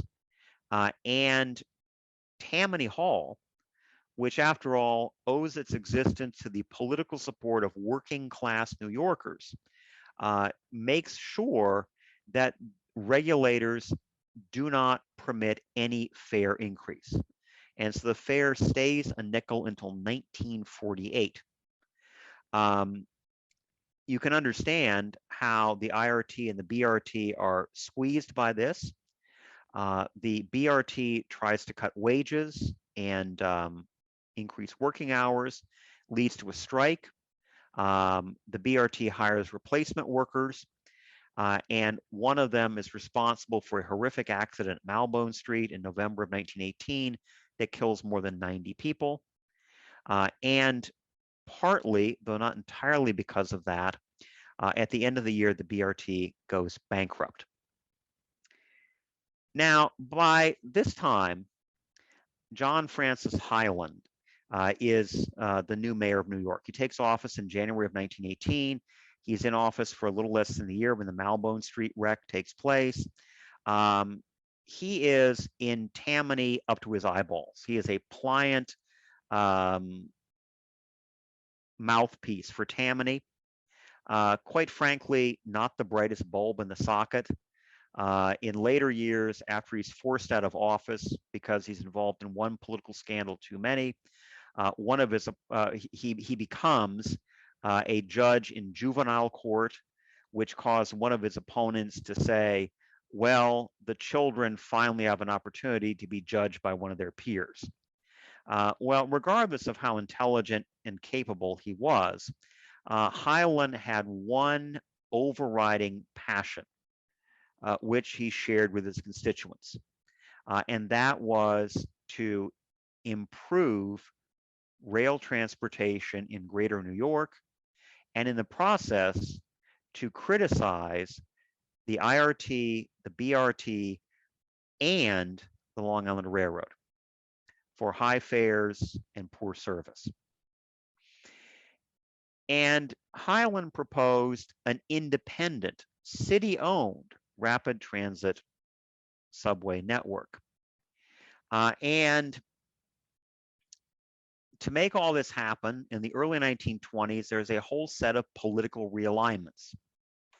Highland in 1919, again, this is a year after the Malbone Street wreck. In 1919, Highland convenes the Transit Construction Commission. And if you wonder why the tigers are there, some of you may know the tiger is a symbol of Tammany. And so the Transit Construction Commission is wired into the Tammany Hall political machine, and it proposes an 830-mile network, half again as big as the existing dual contract lines, to be built at a cost of $350 million, which is $5.3 billion in today's money. And as you can see in the map on the right, all of Manhattan and really all of Brooklyn and Queens are going to be blanketed by subway lines, most of which, of course, were never built. And the opportunity for graft and kickbacks to Tammany, of course, was extraordinary. In 1921, the state legislature in Albany creates a new public service commission that is definitely not associated with Tammany. It is resolutely hostile to Tammany, and the new PSC has control over every form of transportation in New York outside the 5 boroughs. At the same time, the state legislature creates a transit commission that controls transportation within the 5 boroughs. And like the new PSC, it is also resolutely opposed to Tammany Hall, which sends Highland and his fellow Tammany supporters through the roof. And after 3 years of political negotiations, the anti-Tammany Transit Commission is replaced by the pro-Tammany New York City Board of Transportation in 1924, the entity that is responsible for coordinating the construction of the independent city-owned subway system. And so Highland has 2 reasons to despise the Long Island Railroad. Number one, he knows that if he attacks the Long Island Railroad, criticizes fares and service, he is going to get votes. And number two, the Long Island Railroad operating in Brooklyn and Queens is going to be a direct competitor to his beloved independent city-owned subway system, the Indy. And then don't forget the ICC, which is also involved in this process. Now, in a monumental case of symbiotic bad timing, in September of 1923, the Long Island Railroad and the Pennsylvania Railroad begin to renegotiate the lease that's now about 10 years old for the use of Penn Station. Now, understand that at a basic level, this is an accounting gimmick because they're both the same company. However, think about how it plays out in the press. The Pennsylvania Railroad is demanding more money from the Long Island Railroad, justifiably so, given the increase in commuter traffic. But Long Island commuters say, wait a minute, how much of Penn Station do we actually use? We scuttle in and scuttle out through underground passageways. We never go in the general waiting room or the concourse or the Savarin's restaurant or down the arcade. So what the Pennsylvania Railroad is really doing is picking our pockets in order to send money to PRR corporate headquarters in Philadelphia. Well, that's bad enough, but less than a year later, in April of 1924, the Long Island Railroad, also buffeted by the same cost increases during World War I that affected the subway lines, petitions for a rate increase. To try to do some sort of damage control, the Pennsylvania Railroad brings one of its executives from Philadelphia to be the Long Island Railroad's vice president, George Laboudier. And Laboudier is sent into the lion's mouth at a meeting of more than 1,400 Brooklyn and Queens commuters. Mayor Hyland is the star of the show. He said he came there to listen, but he managed to do quite a bit of talking as well, and said, "I don't know, sir, whether I pronounced your name right, but if it's war you want, we are ready to start whenever you are."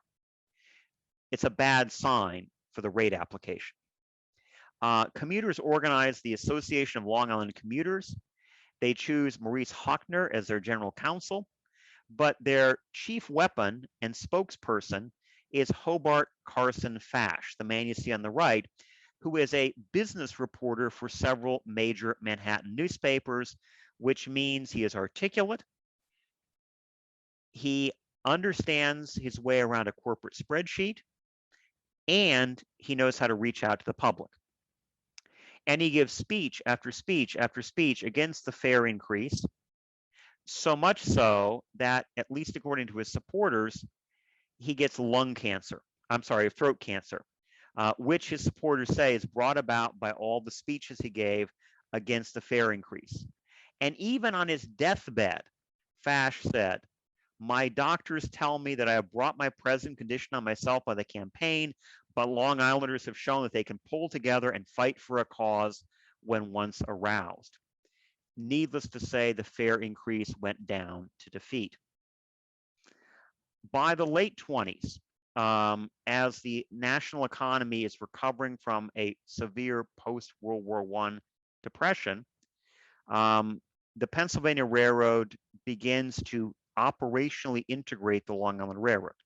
They're still effectively two separate companies, though one is a subsidiary of the other. This is about the management of all the trains that flow through Penn Station, Sunnyside Yard, New York Connecting Railroad, Hellgate Bridge, all of that. And so in November of 1977, the Pennsylvania Railroad appoints a resident vice president at New York, who is George Laboutier, who is thus simultaneously a Long Island Railroad VP and a Pennsylvania Railroad VP.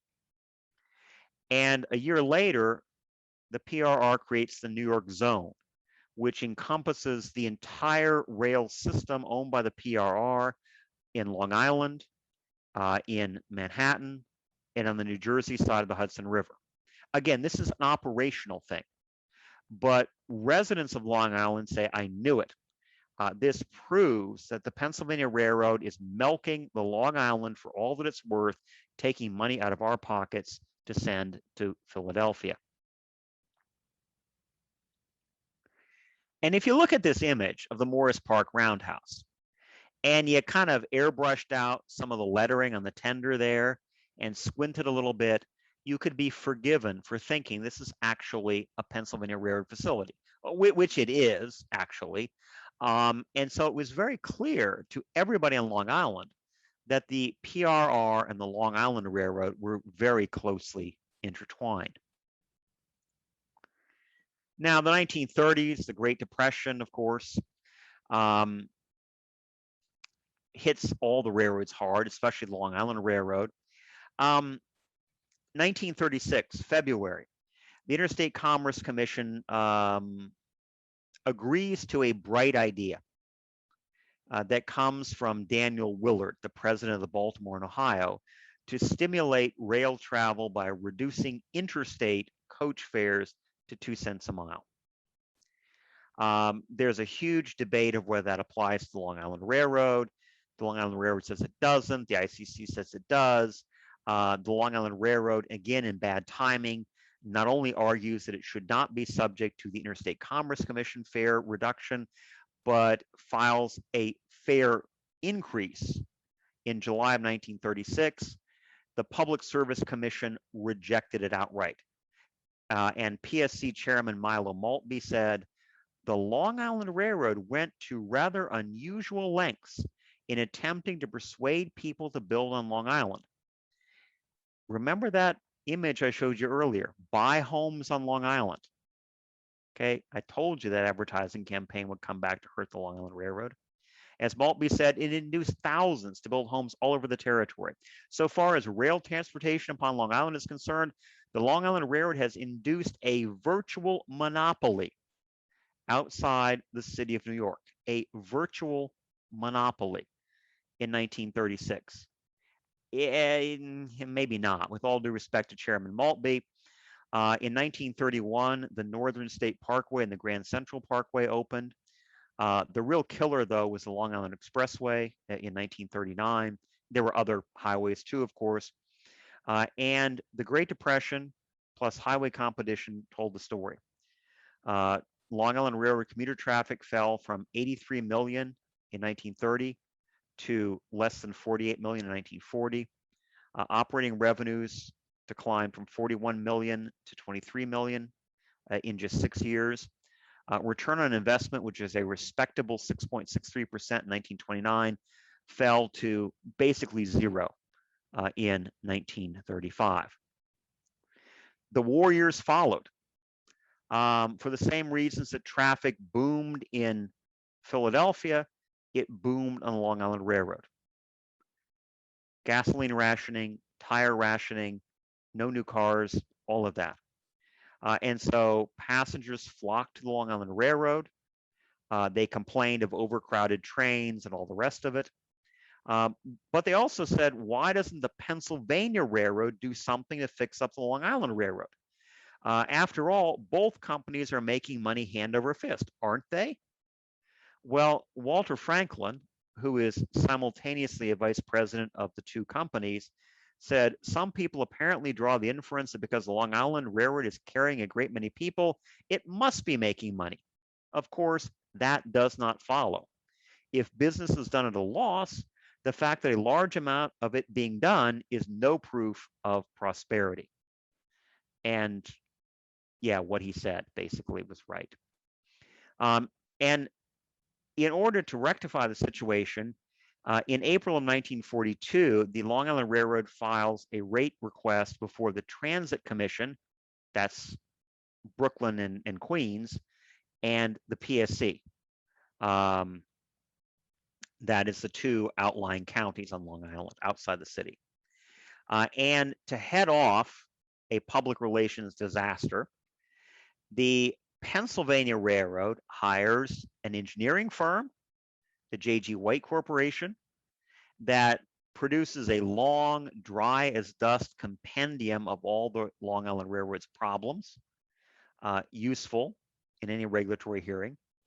And they also hire a public relations firm, T.J. Ross Associates. And there's an interesting exchange between Ross and James Regis Downs, who's executive assistant to the president of the Pennsylvania Railroad, Martin Clement, in the spring of 1942. And Ross says, look, so far as public support is concerned, I still do not think that you're going to arouse any enthusiasm among the people of Long Island for higher rates until something more visible and substantial is done by the railroad to meet demands for action to improve existing conditions.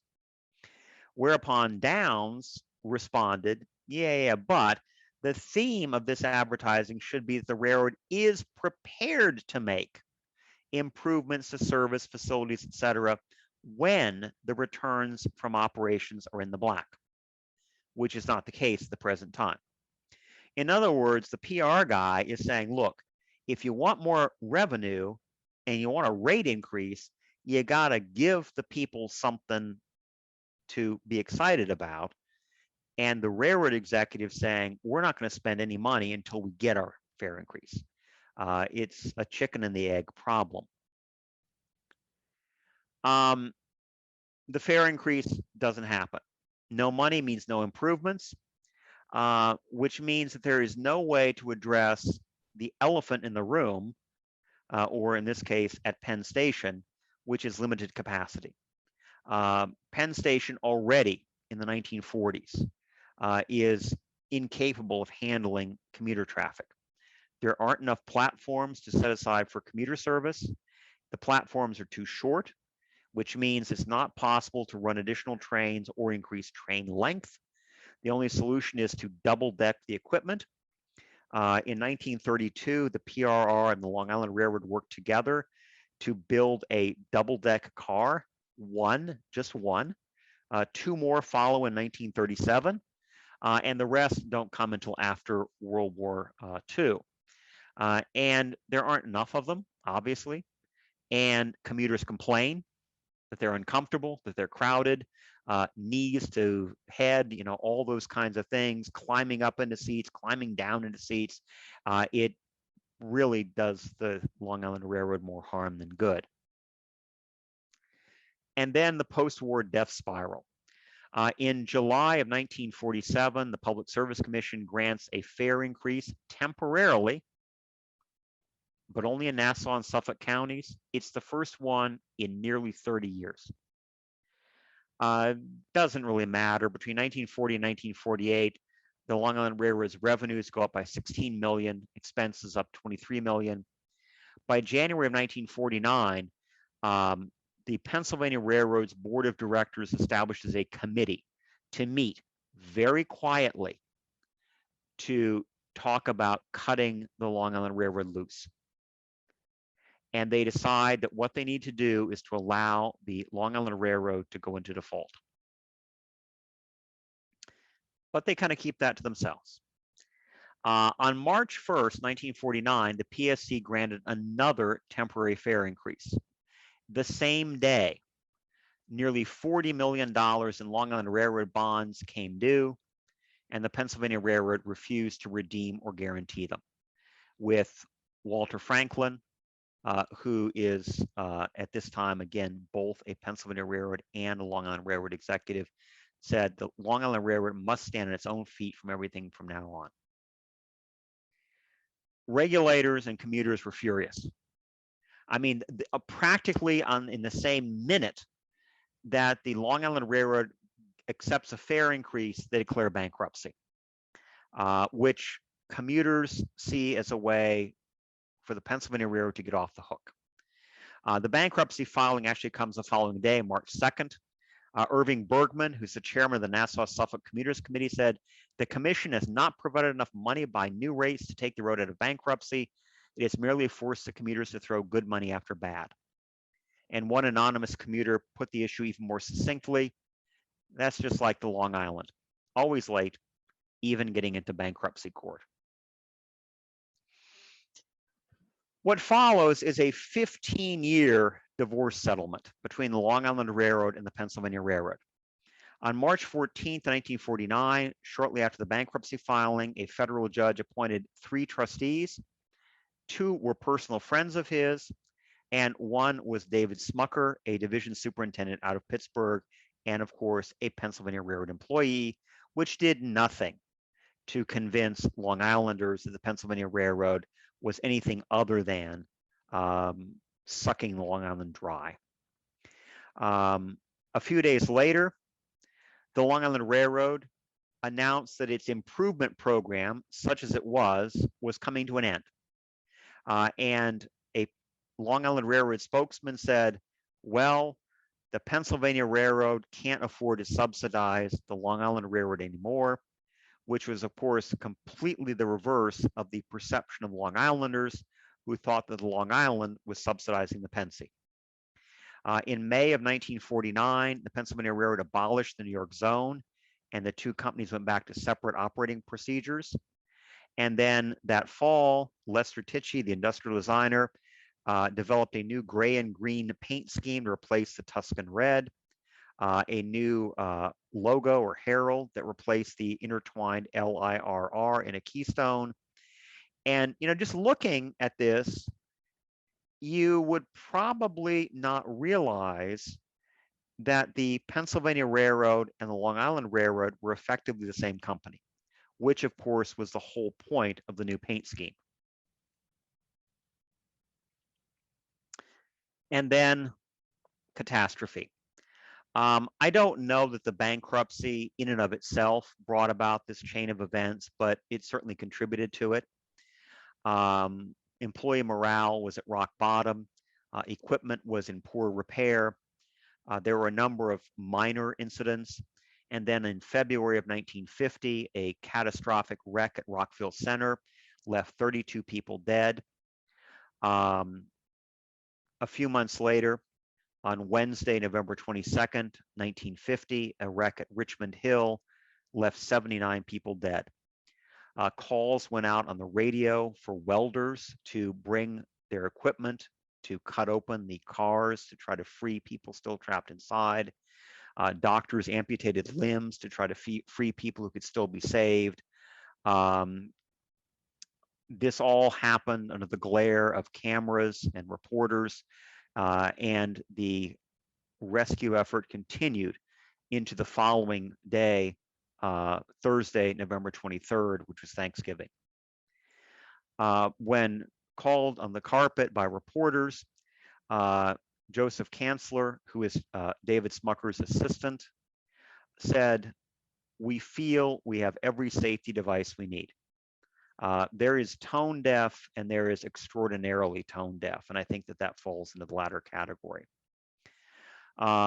The acting mayor of New York City, Joseph Sharkey, said, "Something must be done to stop this carnage. If public ownership is the answer, that's it."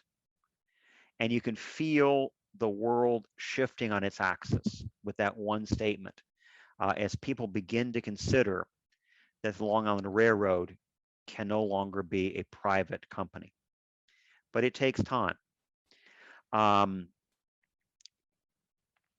The New York legislature creates the Long Island Railroad Commission, often called the Patterson Commission for its longtime chairman. It brings into being an easy alliance between the governor of New York, Thomas Dewey, and the Long Island Railroad's new trustee, appointed on December 22nd of 1950, William H. Draper Jr., an investment banker, a retired major general. And Draper is as sensitive to public relations as Long Island officials are tone deaf. He moves to a new house on Long Island, close to the LIRR, and very publicly commutes to work every day on the Long Island Railroad train, always sitting in either the front car or the rear car, which, as you might expect at this time, are mostly deserted because they're the most dangerous car on the train in the event of a collision.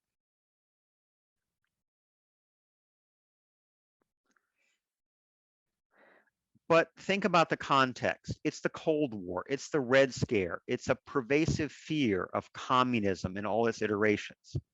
And in that climate of the Cold War, the possibility that Draper or anybody else can convert the Long Island Railroad from a private company to a public entity is slim to none. In January of 1951, the Patterson Committee issued a report that said, "The suggestions that either federal or state governments hand out money from their treasuries to rehabilitate and improve the Long Island Railroad are so manifestly indefensible that we will refrain from further characterization." And I'm not familiar with the current budget situation at the at MTA or any other commuter agency, but if you look at the numbers associated with commuter rail operations today, think to that 1951 statement. The suggestion that either federal or state governments hand out money from their treasuries to rehabilitate and improve the Long Island Railroad are manifestly indispensable. And Walter Franklin of the LIRR and PRR says the same thing. He says government ownership is a major threat to the security of private property in this country, and a direct and undisguised confiscation of private property for the purpose of advancing the policy of public ownership by unjust means. And Governor Dewey says the same thing. If the new authority, with the powers that I proposed, should still fail to achieve a reorganization of the railroad and to induce the investment of the necessary new capital, then as a last resort, it should have the power to acquire the railroad and operate it, not own it, but operate it. Cracking the door. Al, there was a question on the Patterson Commission report from Phil Burton. There was a Patterson who ran New York City Transit Authority in the mid to late 50s. Is that the same Patterson or those two different Pattersons? I believe it's the same guy. Yeah, I think it is. I have to double check before I commit to that, but I think it is. Yeah. Okay, very good. Thank you.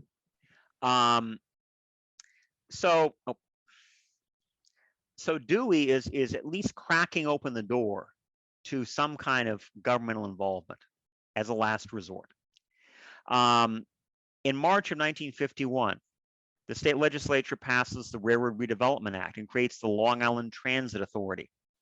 And the purpose of the Long Island Transit Authority is quite simple: to prepare the Long Island Railroad to emerge from bankruptcy as a self-sustaining private corporation without public support, and certainly without public ownership. And as part of that process, both the Pennsylvania Railroad and the Long Island Railroad and the Long Island Transit Authority prepare plans for reorganization.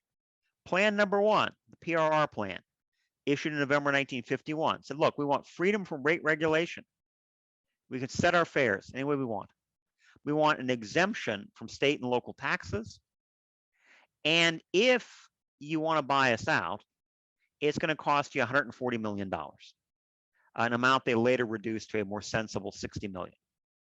Governor Dewey said this is an effort by the Pennsylvania Railroad either to gain control of Long Island free of state regulation, or in the alternative, to force the state of New York to socialize the railroad and pay them $60 million in condemnation of the property. Translation, no. And light up.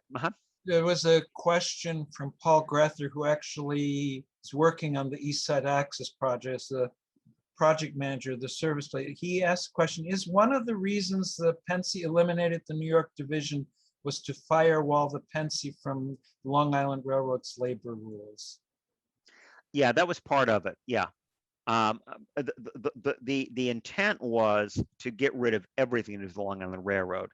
But going back really to the 1920s, there is correspondence in the Pennsylvania Railroad records that says, look, we have got to create a firewall between the PRR proper and the Long Island Railroad, because we don't dare allow the wage rates and work rules on the LIRR to come over to us.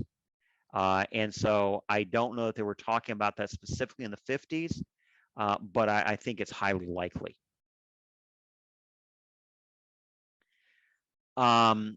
Oh, and the Long Island Transit Authority simply said the Pennsylvania's plan of reorganization is illegal. Well, LITA has its own reorganization plan, which it unveils in August of 1952, to purchase it and then privatize it. In other words, to hold on to it just long enough to cut it loose as a private company, purchase it at a price of $20 million. And predictably, Pennsylvania Railroad executives say this is not a plan for reorganization, but a plan for confiscation. So you have a Pennsylvania Railroad plan that is being called illegal. A Long Island Transit Authority plan is being called confiscatory.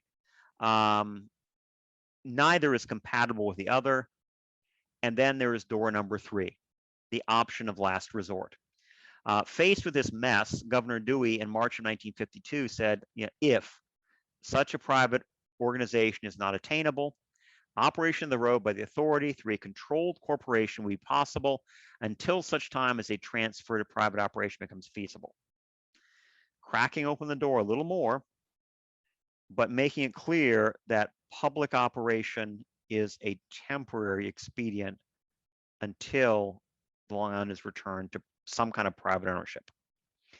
At the same time, in a related but still separate issue, the mismanaged and scandal-racked New York City Board of Transportation is reorganized as the New York City Transit Authority in June 1953.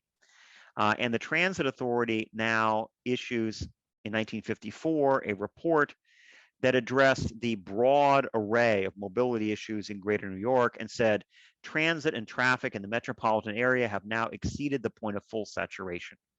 Self-strangulation is becoming increasingly acute. In other words, as in Philadelphia, New York City was about to choke on automobile traffic.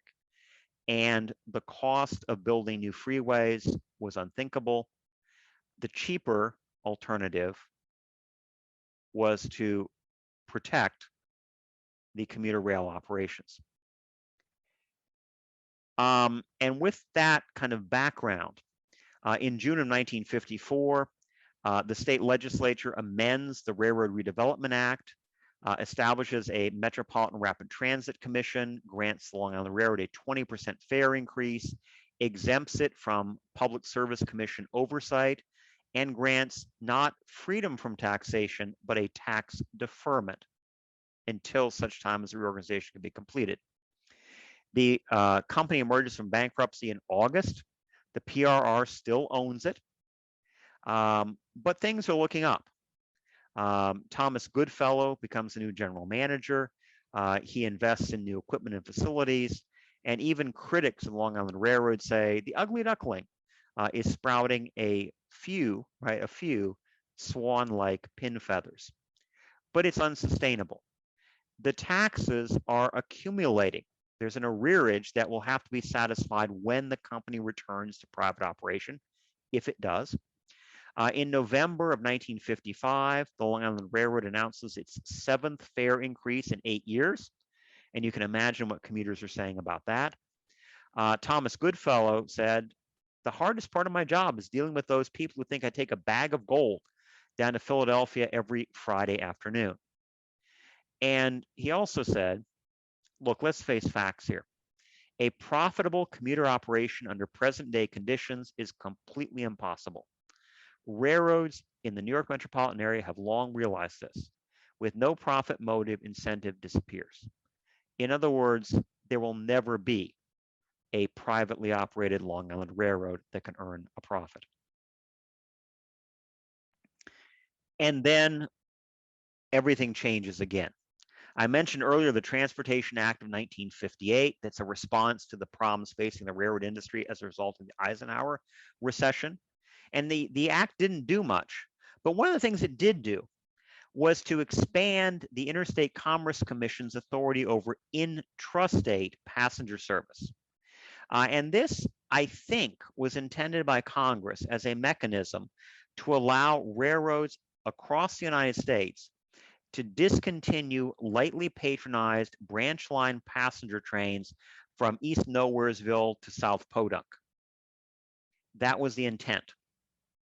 But very quickly, executives from railroads on the New Jersey side of the Hudson River said, you know, our commuter operations are intrastate passenger trains. And therefore, under the Transportation Act of 1958, may well be exempt from state regulatory authority. And the first to strike was New York Central. The New York Central filed for permission with the ICC to abandon its ferries across the Hudson River to Weehawken. The ferries were not the issue. What they were trying to do, of course, was to make it impossible for Manhattan commuters to get on the West Shoreline commuter trains that took them north along the Hudson River. The IC said, fine, discontinue the ferries. The commuter service disappeared. Officials from other railroads like the Erie, the Lackawanna, they all said, okay, we're thinking about shutting things down too. And officials in greater New York were now in a blind panic to try to save commuter service across the greater New York area. And the Long Island Railroad is only a part of this very large story.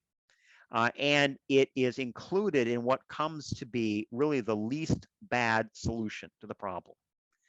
A solution that nobody really wants, but that occurs only because everything else is infinitely worse. The Redevelopment Corporation that had been established a decade or so earlier is going to expire in August 1966, by which time the Long Island Railroad, if it becomes privatized again as an independent company, is going to owe $65 million in arreared taxes. And in anticipation of that catastrophe, Governor Nelson Rockefeller, a moderate Republican, puts William J. Ronan, who's his personal assistant, but Ronan is really much more significant than that, to come up with a solution. And Ronan says, okay, let's face facts here. We have got to purchase the Long Island Railroad at what he calls a reasonable price. And Rockefeller says, yeah, you're fine. Well, I've been trying to avoid this for 6 years. So what happened is exactly what I don't want to happen, but I don't see any other way out of this. In June of 1965, the state legislature passes the Metropolitan Commuter Transportation Act, which establishes the MCTA, the Metropolitan Commuter Transportation Authority.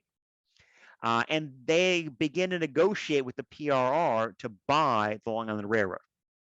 For how much? The PRR says it's worth about 119 million. Ronan privately says, you know, it might be worth as much as 144 million, but don't tell anybody. The ICC says, well, depending on how you crunch the numbers, anywhere from 120 million to 230 million. Suffolk County Executive H. Lee Dennison says maybe 115 million. New York Senate Majority Leader Joseph Zaretsky says, yeah, 25 million. Not much more than the 20 million that LIDA offered nearly 20 years earlier. New York City Councilman Paul Dwyer has the best offer. He says, I'll give you $1 for it. The final price is the result of negotiations between Pennsylvania Railroad Chairman Stuart Saunders and Governor Rockefeller. But very quickly, Saunders realizes Rockefeller's got better things to do than work on this. Rockefeller turns it over to Ronan, and Saunders says, you know, I'm just not interested anymore. And so he assigns David Bevan, the Pennsylvania Railroad's vice president in charge of finance, to handle negotiations. And whatever you think about Bevan's role in bringing about the Penn Central bankruptcy, you got to admit he made a pretty good deal. 65 million in cash, plus a number of other incentives and so forth that eventually allowed the Pennsylvania Railroad to pocket something like 120 million for the sale of the Long Island Railroad to MCTA. Pennsylvania Railroad ownership ended in January of 1966, and the MCTA went officially from being a private, the Long Island Railroad went officially from being a private company to a ward of the state. The MCTA became the MTA, the Metropolitan Transportation Authority, in March of 1968. And when all of this happened, James Schultz, the Long Island Railroad's vice president of public relations, reassured, at least I think that was his intent, reassured the traveling public by saying, absolutely nothing has changed. And that was a big part of the problem, because commuters continue to complain about crowded trains, late trains, decrepit facilities, malfunctioning equipment, fare increases. And it took many, many more years and a lot of additional money and a lot of hard work by a lot of very talented people to bring the Long Island Railroad and other commuter operations in the greater New York area into the state of readiness that they enjoy today. But that's a story for a different time. I've kept you long enough, well over time, and I apologize for that. I hope people are still awake, at least enough to look at my acknowledgments to all the people who've helped in my research and putting this together. And if you have questions, you can contact me at this address here. But if anybody is willing to stay up a little bit longer, I'm more than happy to answer questions or try to, but only after I thank you very much for your attention. And again, thank you for the opportunity to talk about some of these issues to you. I want to thank you very much. This was an outstanding presentation. I've been watching I've never seen such a small drop off you're generally about 125 people, and even at this moment it only dropped off to about 105. So people soldiered through this. Okay.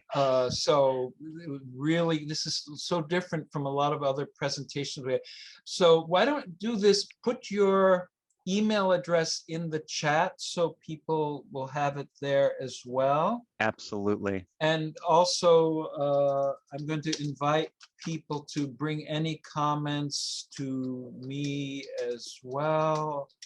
I'm going to put my email address, and you'll probably get some comments. So before everyone drops off here, this program is being recorded. It will be put on erausa.org in about probably between, sometimes it's a few days, sometimes it can be 2 weeks. Depends when our webmaster gets time, but it will be recorded and people can see it in its entirety. Somebody just said, like a graduate course in politics and business that surrounded the operations and equipment of the railroads that fans usually focus on. So when you have a chance, you should look at the comment. You could unshare your screen now, Al, and then Yes, I will do that. And I'm sorry, I sent out my email address once and I made the mistake, the rookie mistake of hitting return, which of course didn't put it on a new line. It actually sent it out to everybody. So the one I've sent out right now is okay. Well, I will pass on anything people usually said. And so the other thing, folks, is the next program is Friday, July 16th, and the one after that is Friday, August 13th. It's off schedule. It's a week earlier because there's a convention a week later. So at this time, all of you are invited to unmute yourself, turn on your video. We have a few minutes. If you have questions for Al, he's here to answer your questions, and you can feel free to speak now. You don't need to put it in the chat. Hey, Walter said.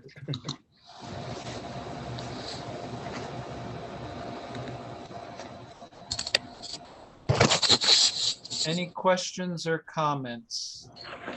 Bob, this is Paul Grether. Just had a quick question in terms of labor relations overall at Long Island Railroad, and to what extent that was an undercurrent in some of the negotiations between the state and the Pennsylvania when the railroad was sold to the MCTN. Did you get that, Al? There was a little bit of static. Could you repeat that, please? Yeah. Sorry about that. Can you hear me now? Yes, much better. Thank you. Okay. So my question was, in terms of the Long Island sale to the state of New York, to what extent, and you kind of touched on it with my earlier question, but to what extent labor relations was kind of an undercurrent there, and did the unions play any role in facilitating the sale or that you're aware of? I don't know a lot about, it's a great question. I don't know a lot about that. My sense is that in the early days when there was talk about privatizing the company, or as some people suggested, making it basically a government agency, the labor unions were not happy about that because they sensed that no matter what happened, no matter what the outcome was, some of the cost savings were going to come out of their hides. And so part of what held this up so long was that I think a lot of the unions wanted guarantees of no layoffs, maintenance of wage rates, seniority rosters, all that kind of stuff. Some of which was reasonable, of course, but some of which went well beyond what any potential private buyer, there weren't any, but any potential private buyer would put up with, or even a government agency would put up with.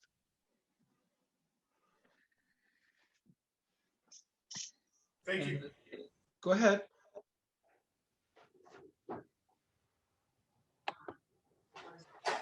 I was just saying thank you. Very, very interesting. Well, thank you. I'm glad you enjoyed it. Yeah. Yeah, fantastic program. Thank you very much. Here's a question about the Pennsylvania Railroad in a larger sense. Okay. From a financial point of view only, had they not electrified in the 20s and 30s, and after World War II dieselized, would they have been better off financially than making the great investment that they did?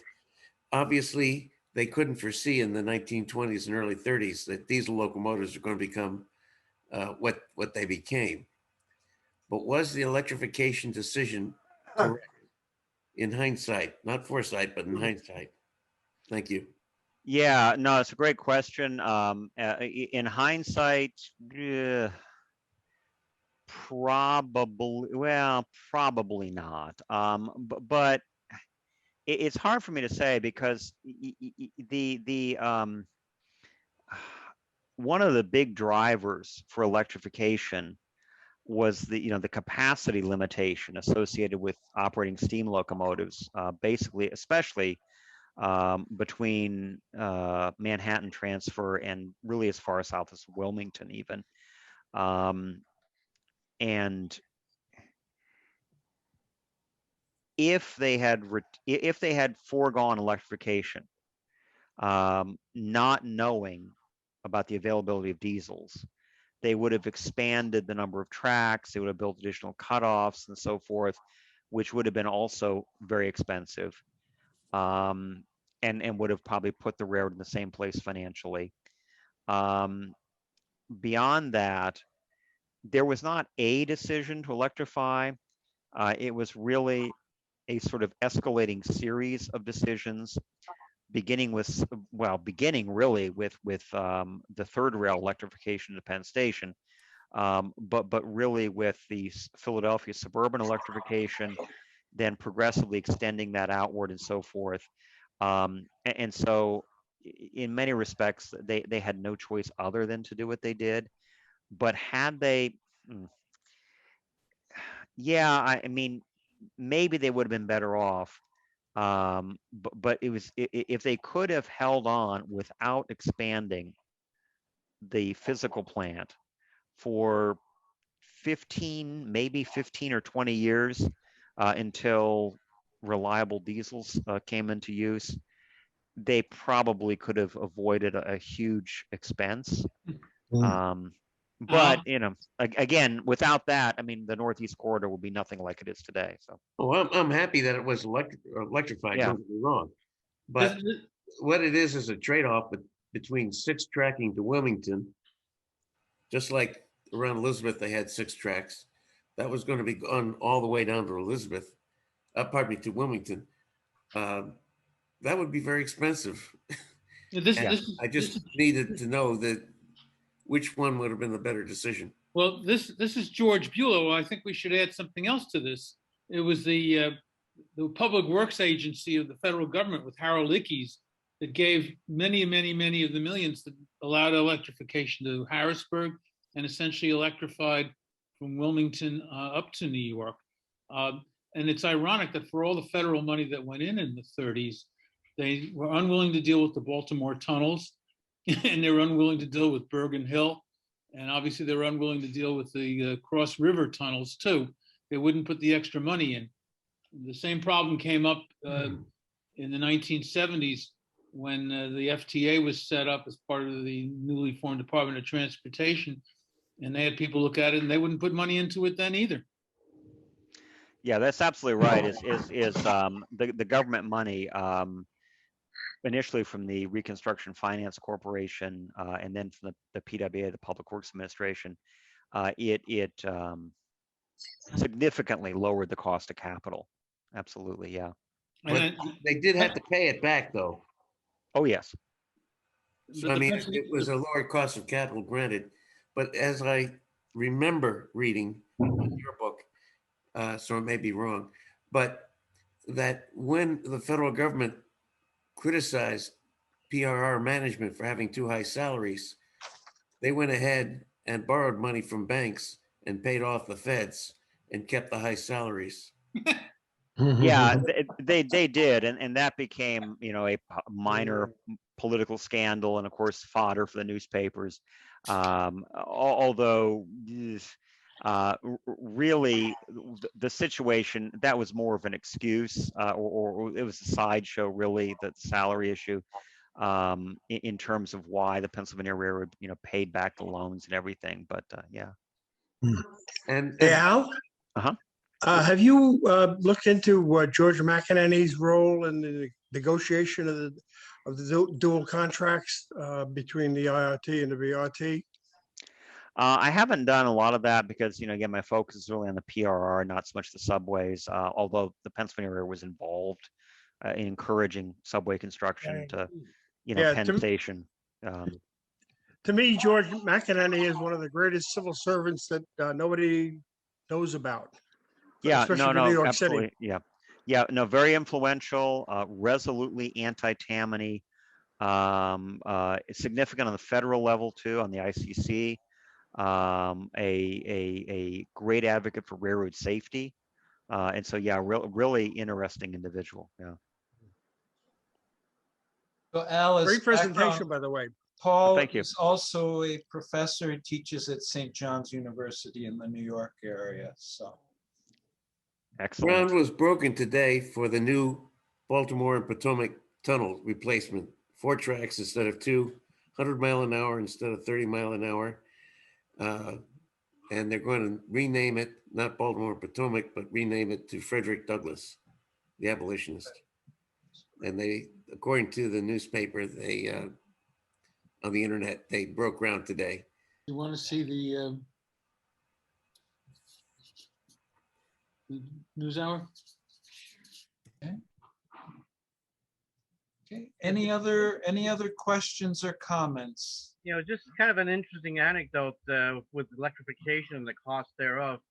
Had the General Electric Genesis dual mode locomotive come out about maybe 10, 12 years earlier, Metro North probably would never have electrified North and North White Plains. We did a study back in the planning department when I was in operations planning. They analyzed the cost per seat on a 6-car train using M3s with 720 seats versus 6 push-pull cars. And it turns out, based on fuel prices back in the early to mid 1990s, it was actually cheaper to run a Genesis locomotive in 6 push-pull cars than it was for 6 M3s with all the electric traction. It was a rather interesting study. But now they might be looking at electrification anyway because of the air pollution issues. Yeah, that's the only thing that's the tier 4 is about the maximum you can really push diesel technology. Whether Phil Ng's battery electric version of the M7 works out or not, who knows? It's an interesting concept. I'm not sure whether the technology is matured enough to get there yet, but it's a valid effort. Let's see what happens. I'd give it a try. Al, it's Andrew Ludasi. I have a question. What takes you, a Pennsylvania Railroad historian, to be a historian in a university in Georgia?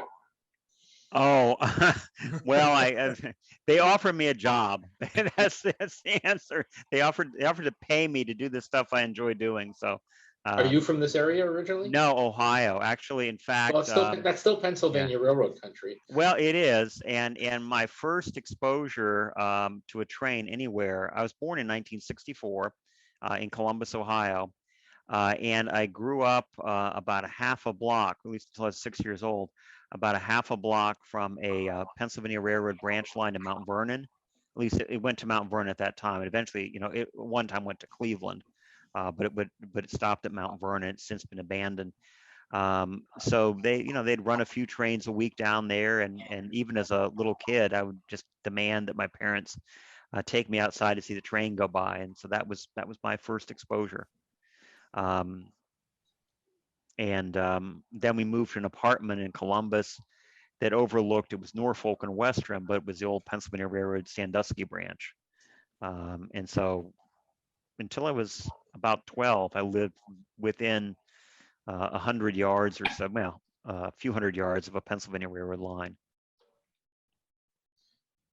How many more volumes are in the offing? Well, the plan was originally going to be one more volume, and now that I finished actually writing all the way to 1968 to the Penn Central merger, I've discovered that I've got more than about enough for 2 volumes, and so now I'm in negotiation with Penn Press to see that they're not very happy with me right now, but whether they're willing to publish 2 additional volumes. So.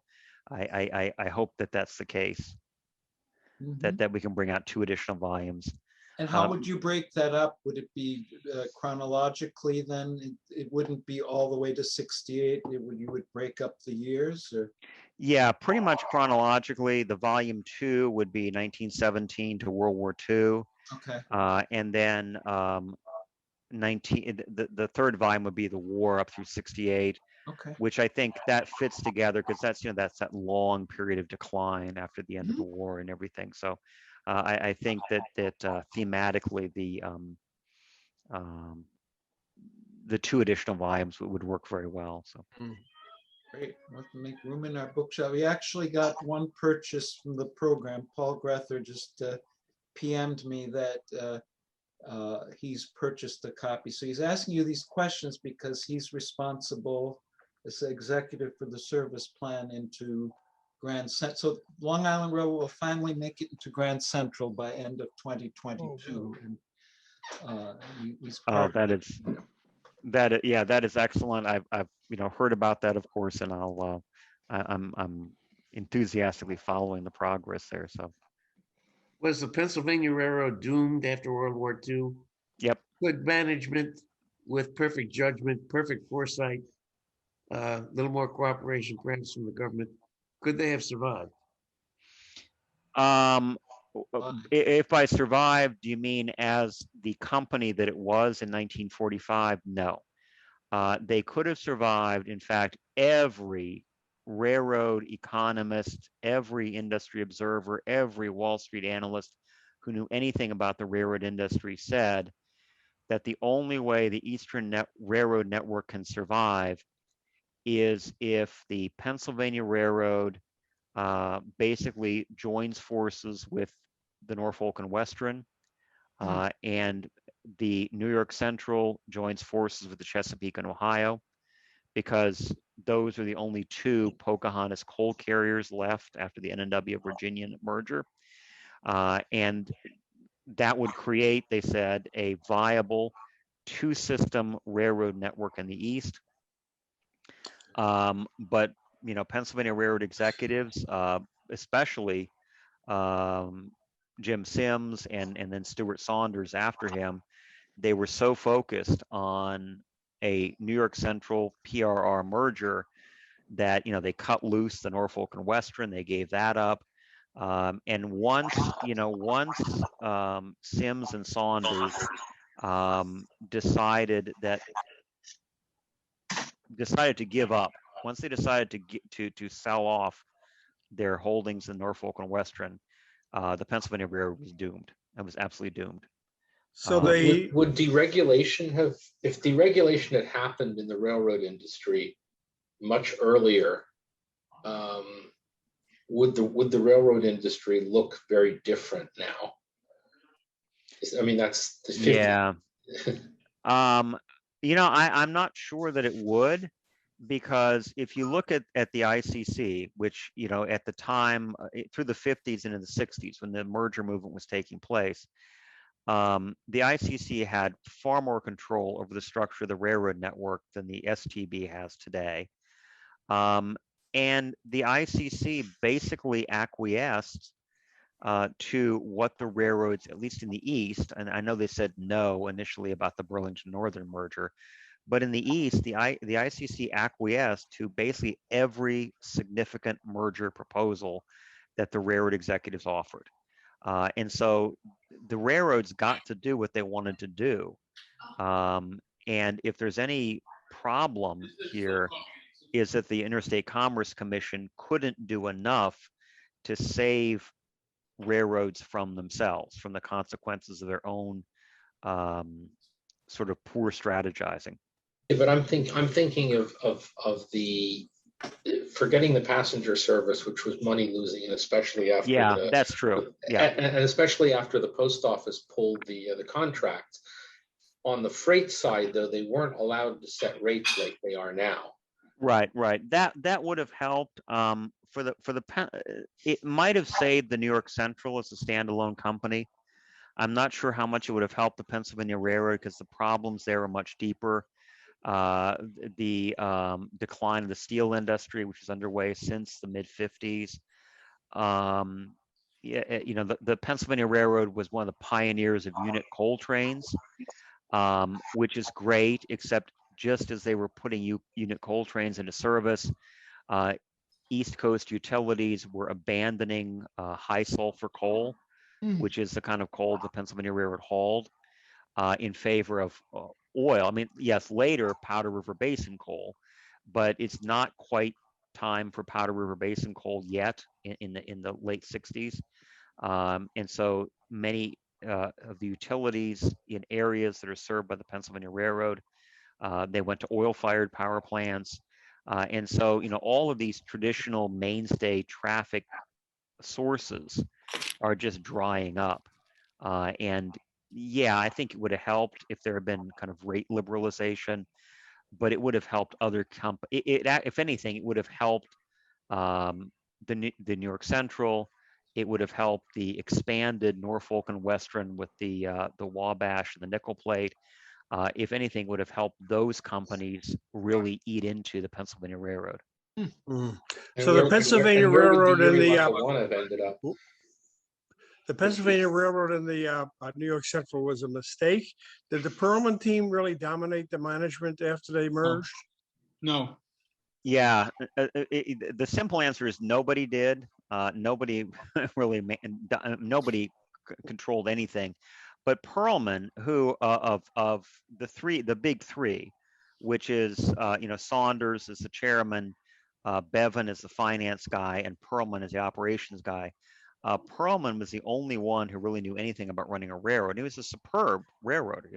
Perlman had a comprehensive knowledge of the railroad industry, but he was sidelined in part because he was a because he was a New York Central guy, not a Pennsylvania Railroad guy. In part because he was very critical of Pennsylvania, justifiably so, critical of Pennsylvania Railroad personnel, including Smucker, right? I mentioned Smucker in the Long Island part of it. And Smucker eventually worked his way up to VP of Operations for PRR and then Penn Central. And Perlman did not think much of Smucker. Smucker hated Perlman.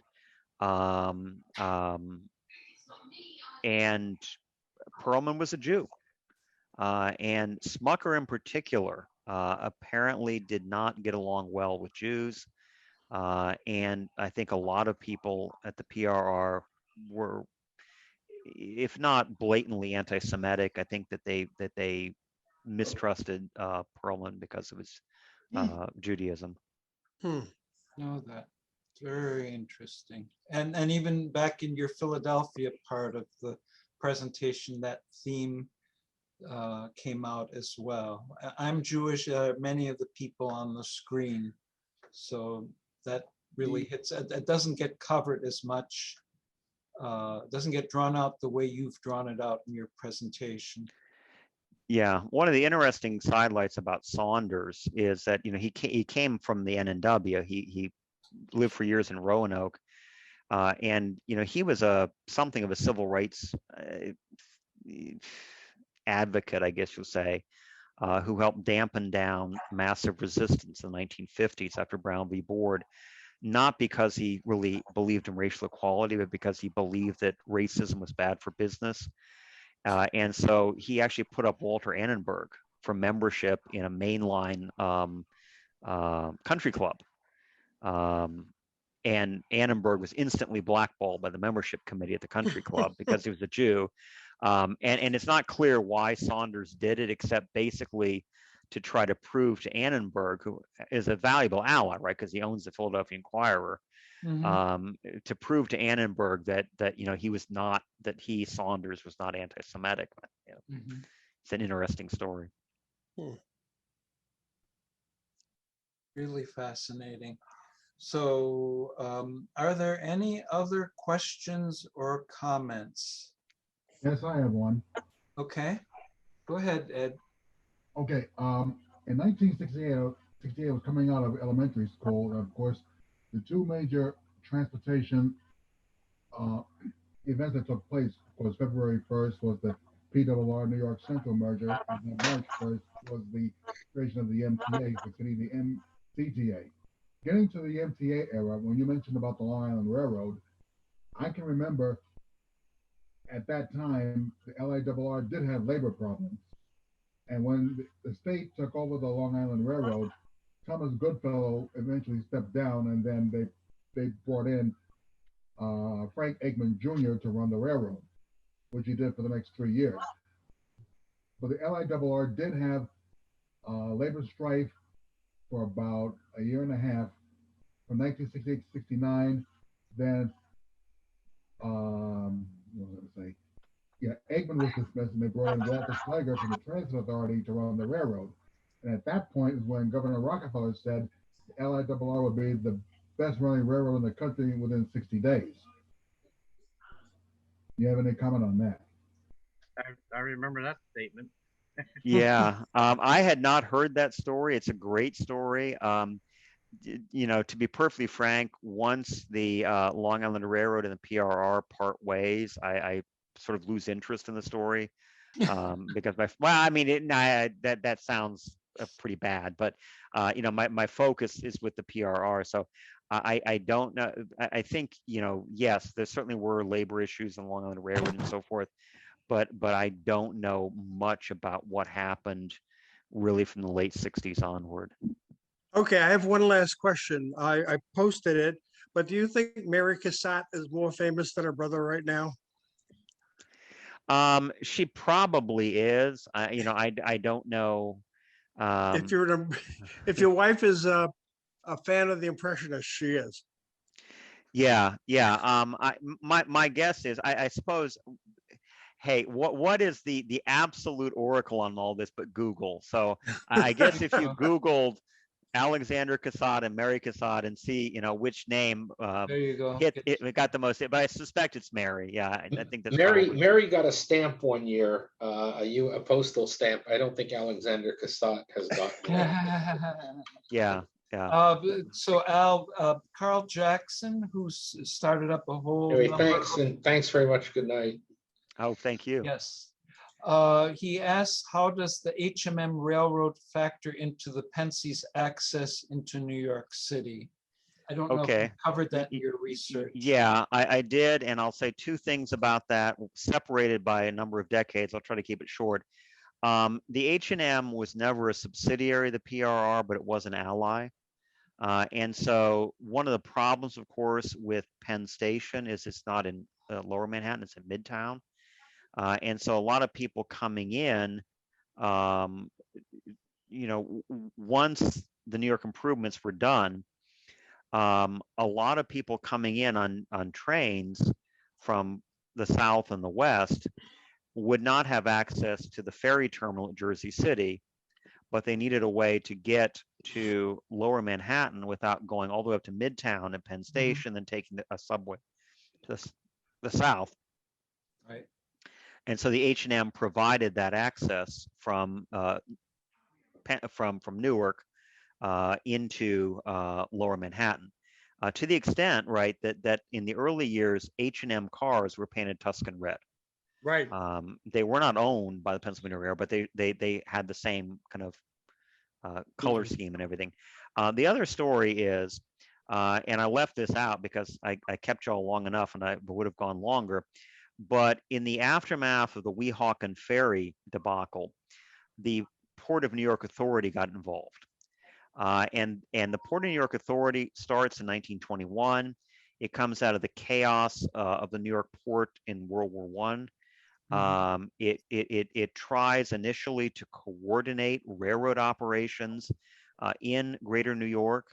The railroad, the Port Authority tries initially what we would call today open access to rail facilities. The railroads say absolutely not. The issue comes to a head before the ICC in the Hellgate Bridge case, when the Port Authority wants to give the New York Central access to Hellgate Bridge, which, as it turns out, New York Central doesn't even want. And the ICC says, no, the Port Authority cannot force the railroads to open up their facilities to competitors. And so the Port Authority then turns to the building of bridges and tunnels, like the Holland Tunnel.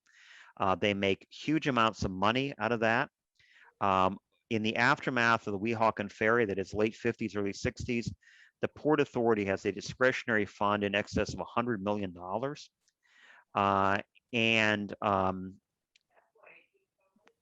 public officials in Greater New York say, you know, why don't you take some of that money and use it to subsidize the Long Island Railroad, to subsidize the New Jersey commuter lines, the New Haven commuter service, all of that stuff. Port Authority officials panic. They make elaborate plans to build a fourth major airport in greater New York, in New Jersey. Never happens.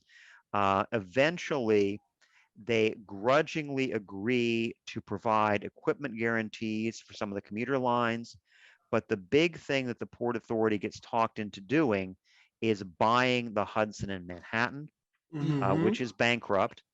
And the reason that, and what that does, by the way, is it removes the big impediment to the Aldine connection, which, you know, allows commuter traffic to flow onto the PRR and then into Newark, because the Aldine connection would not have been viable until the Hudson and Manhattan is rehabilitated enough to take people into Manhattan. Oh, okay. And so the Port Authority buys what is now Path, and then part of the deal, of course, is that they demolish the H&M building to build the Twin Towers and everything else. So there's a constant kind of intertwining of the Hudson and Manhattan and all of this. Okay, and it was my understanding, and certainly I guess there's a clarification. So it was my understanding that the Pennsy had built, or at least started construction on the H&M, because at the time before electrification to get into Penn Station, obviously, excuse me, you couldn't run a steam engine, obviously, through tunnels, or the tunnels weren't built yet. So you had Exchange Place where you got off and you transferred to the tubes, the Hudson tubes, to get into Hudson Terminal, and of course, up 6th Avenue. And there was a partnership, and the Pennsy bought some of the new equipment, which I believe are the M-class cars, the ones that I think they were Pullman Standards or St. Louis, I can't remember. St. Louis. But they were the ones that said Pennsylvania on the letterboard. So my understanding is that those cars were directly owned or funded by the Pennsy. Yeah, they had Pennsylvania Railroad on the side. Yeah, that may, I did not know that. So yeah, thank you for pointing that out. Yeah. And of course, when Exchange Place then gave way to Newark Penn Station, then the Pennsylvania Railroad basically hosted the Hudson and Manhattan along its right of way and everything. So, yeah.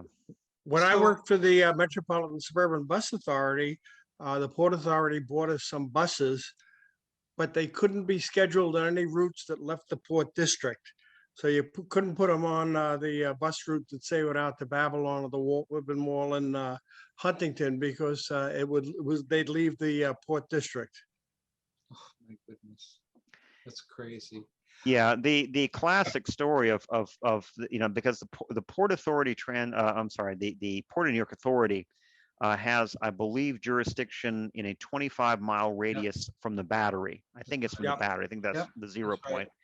And so one of the issues with the Bear Mountain Bridge is it's located in really not an ideal spot from an engineering perspective, but I think it's just far enough up the Hudson River. Yeah, it's the Tappan Zee Bridge. That's right, Tappan Zee. Thank you, the Tappan Zee. And I was actually told that the southern side of it is actually on the Port District line, and the north side of it can be owned by the Thruway Authority. I think that part was nonsense, but anyway. Yeah, that's how fine it was. Yeah, but thank you. It's the Tappan Zee, but just far enough to escape the clutches of the Port Literally Authority, at the line of the Port District. Yeah. Now the Mario Cuomo Bridge. So Al, just remind me, just in 100 words, of the Weehawken and Ferry debacle that was in the 20s. What was that about? I know. No, that was 58 actually. 58. 58 and a 59. Oh, that was the ICC law that allowed all the abandonments to take. Essentially, it was the beginning of the end of the West. I rode the New York Central Ferry from Christopher Street in the last year of its operation when I was a sophomore in high school. Wasn't that Portland Street, Paul? Never rode the I never rode the West Shore trains though. Okay. All right. We have kept our speaker now for a half hour. I'm going to give like 30 seconds. Any final questions before we bid Professor Churella farewell. And Yes, Well, just, I do have one correction. Bill, on- go ahead. yes, You just mentioned, one very The Port quickly. Authority built the Holland Tunnel. That's totally incorrect. When the Holland Tunnel was under construction in 1920, a joint commission between New York and New Jersey provided the construction. However, when the tunnel opened, the Port Authority did not take over the operation of the Holland Tunnel until 1930. But it That did is true. You're right. That is true. Yeah. Lincoln. It built the Lincoln Tunnel and all the other bridges. Yes. That is absolutely true. Yes. Thank you. That you're right. Yeah. Okay. One Great very, great presentation. Wonderful presentation. Well, Okay. thank you. I appreciate that. All right. Any One other very- final One more comments? question, one more question. Okay, you're the last Okay. question. That's it. I'm not doing it. This And is I think Al, you this like is the Tino. question. Will you Well, come back? go ahead, Alan. Will you come back, sir? Go ahead. Professor? Will you come back another time with a different lecture? Oh, I'll be happy to if you'll have me. So yes. Alan, George Bulow, see you in September in Portland. Oh, absolutely. Looking forward to it. Glad you'll be there. one very brief question, Bill Christensen in Brooklyn. In your research with the intertwining of the Pennsylvania Railroad and the Long Island Railroad, did you use much reference from Vincent Seyfried's 5-volume history of the Long Island Railroad? Yeah, I used some. I might, especially now that I've had a chance to talk to you all about this, might go back and use more. It's a great kind of compendium of the railroad's history. So yeah. Okay. Oh, thanks. Okay. All right. Any other final questions or comments? Going once, twice, 3 times. Al, thank you very much. Okay. This is Of probably course, most yeah. active post-meeting discussions. I do hope I think you'd be welcome to come back. I thank everybody for their attention. I Yes, think we Paul. should send Al a copy of the Brooklyn Elevated Railroads. Okay, well, Oh, I would. That would be wonderful. Yes, I'd be delighted to have that. Thank you for the offer. Super publication. okay, so your address that you put on there, I'm sure I have that at the school. That address will work, right? Actually, I will send you an email my home address. Yeah. Send me a home, that would be great. Okay, very good. All right, with that, I wish everyone a good night, good weekend. Thanks for your attention and your cooperation. Al, thank you for an outstanding presentation. You'll see Well, thank you. in the recording that I heard several saying this is the best presentation in years. I don't get that. We don't get those type of comments. So thank you very much. Thank you, everybody, for participating. We will see you in July. Thank you. Thank you. All right. Thank you, night. Bob, and thank you, everyone, for being so attentive. Good night, all. Good night. Good night.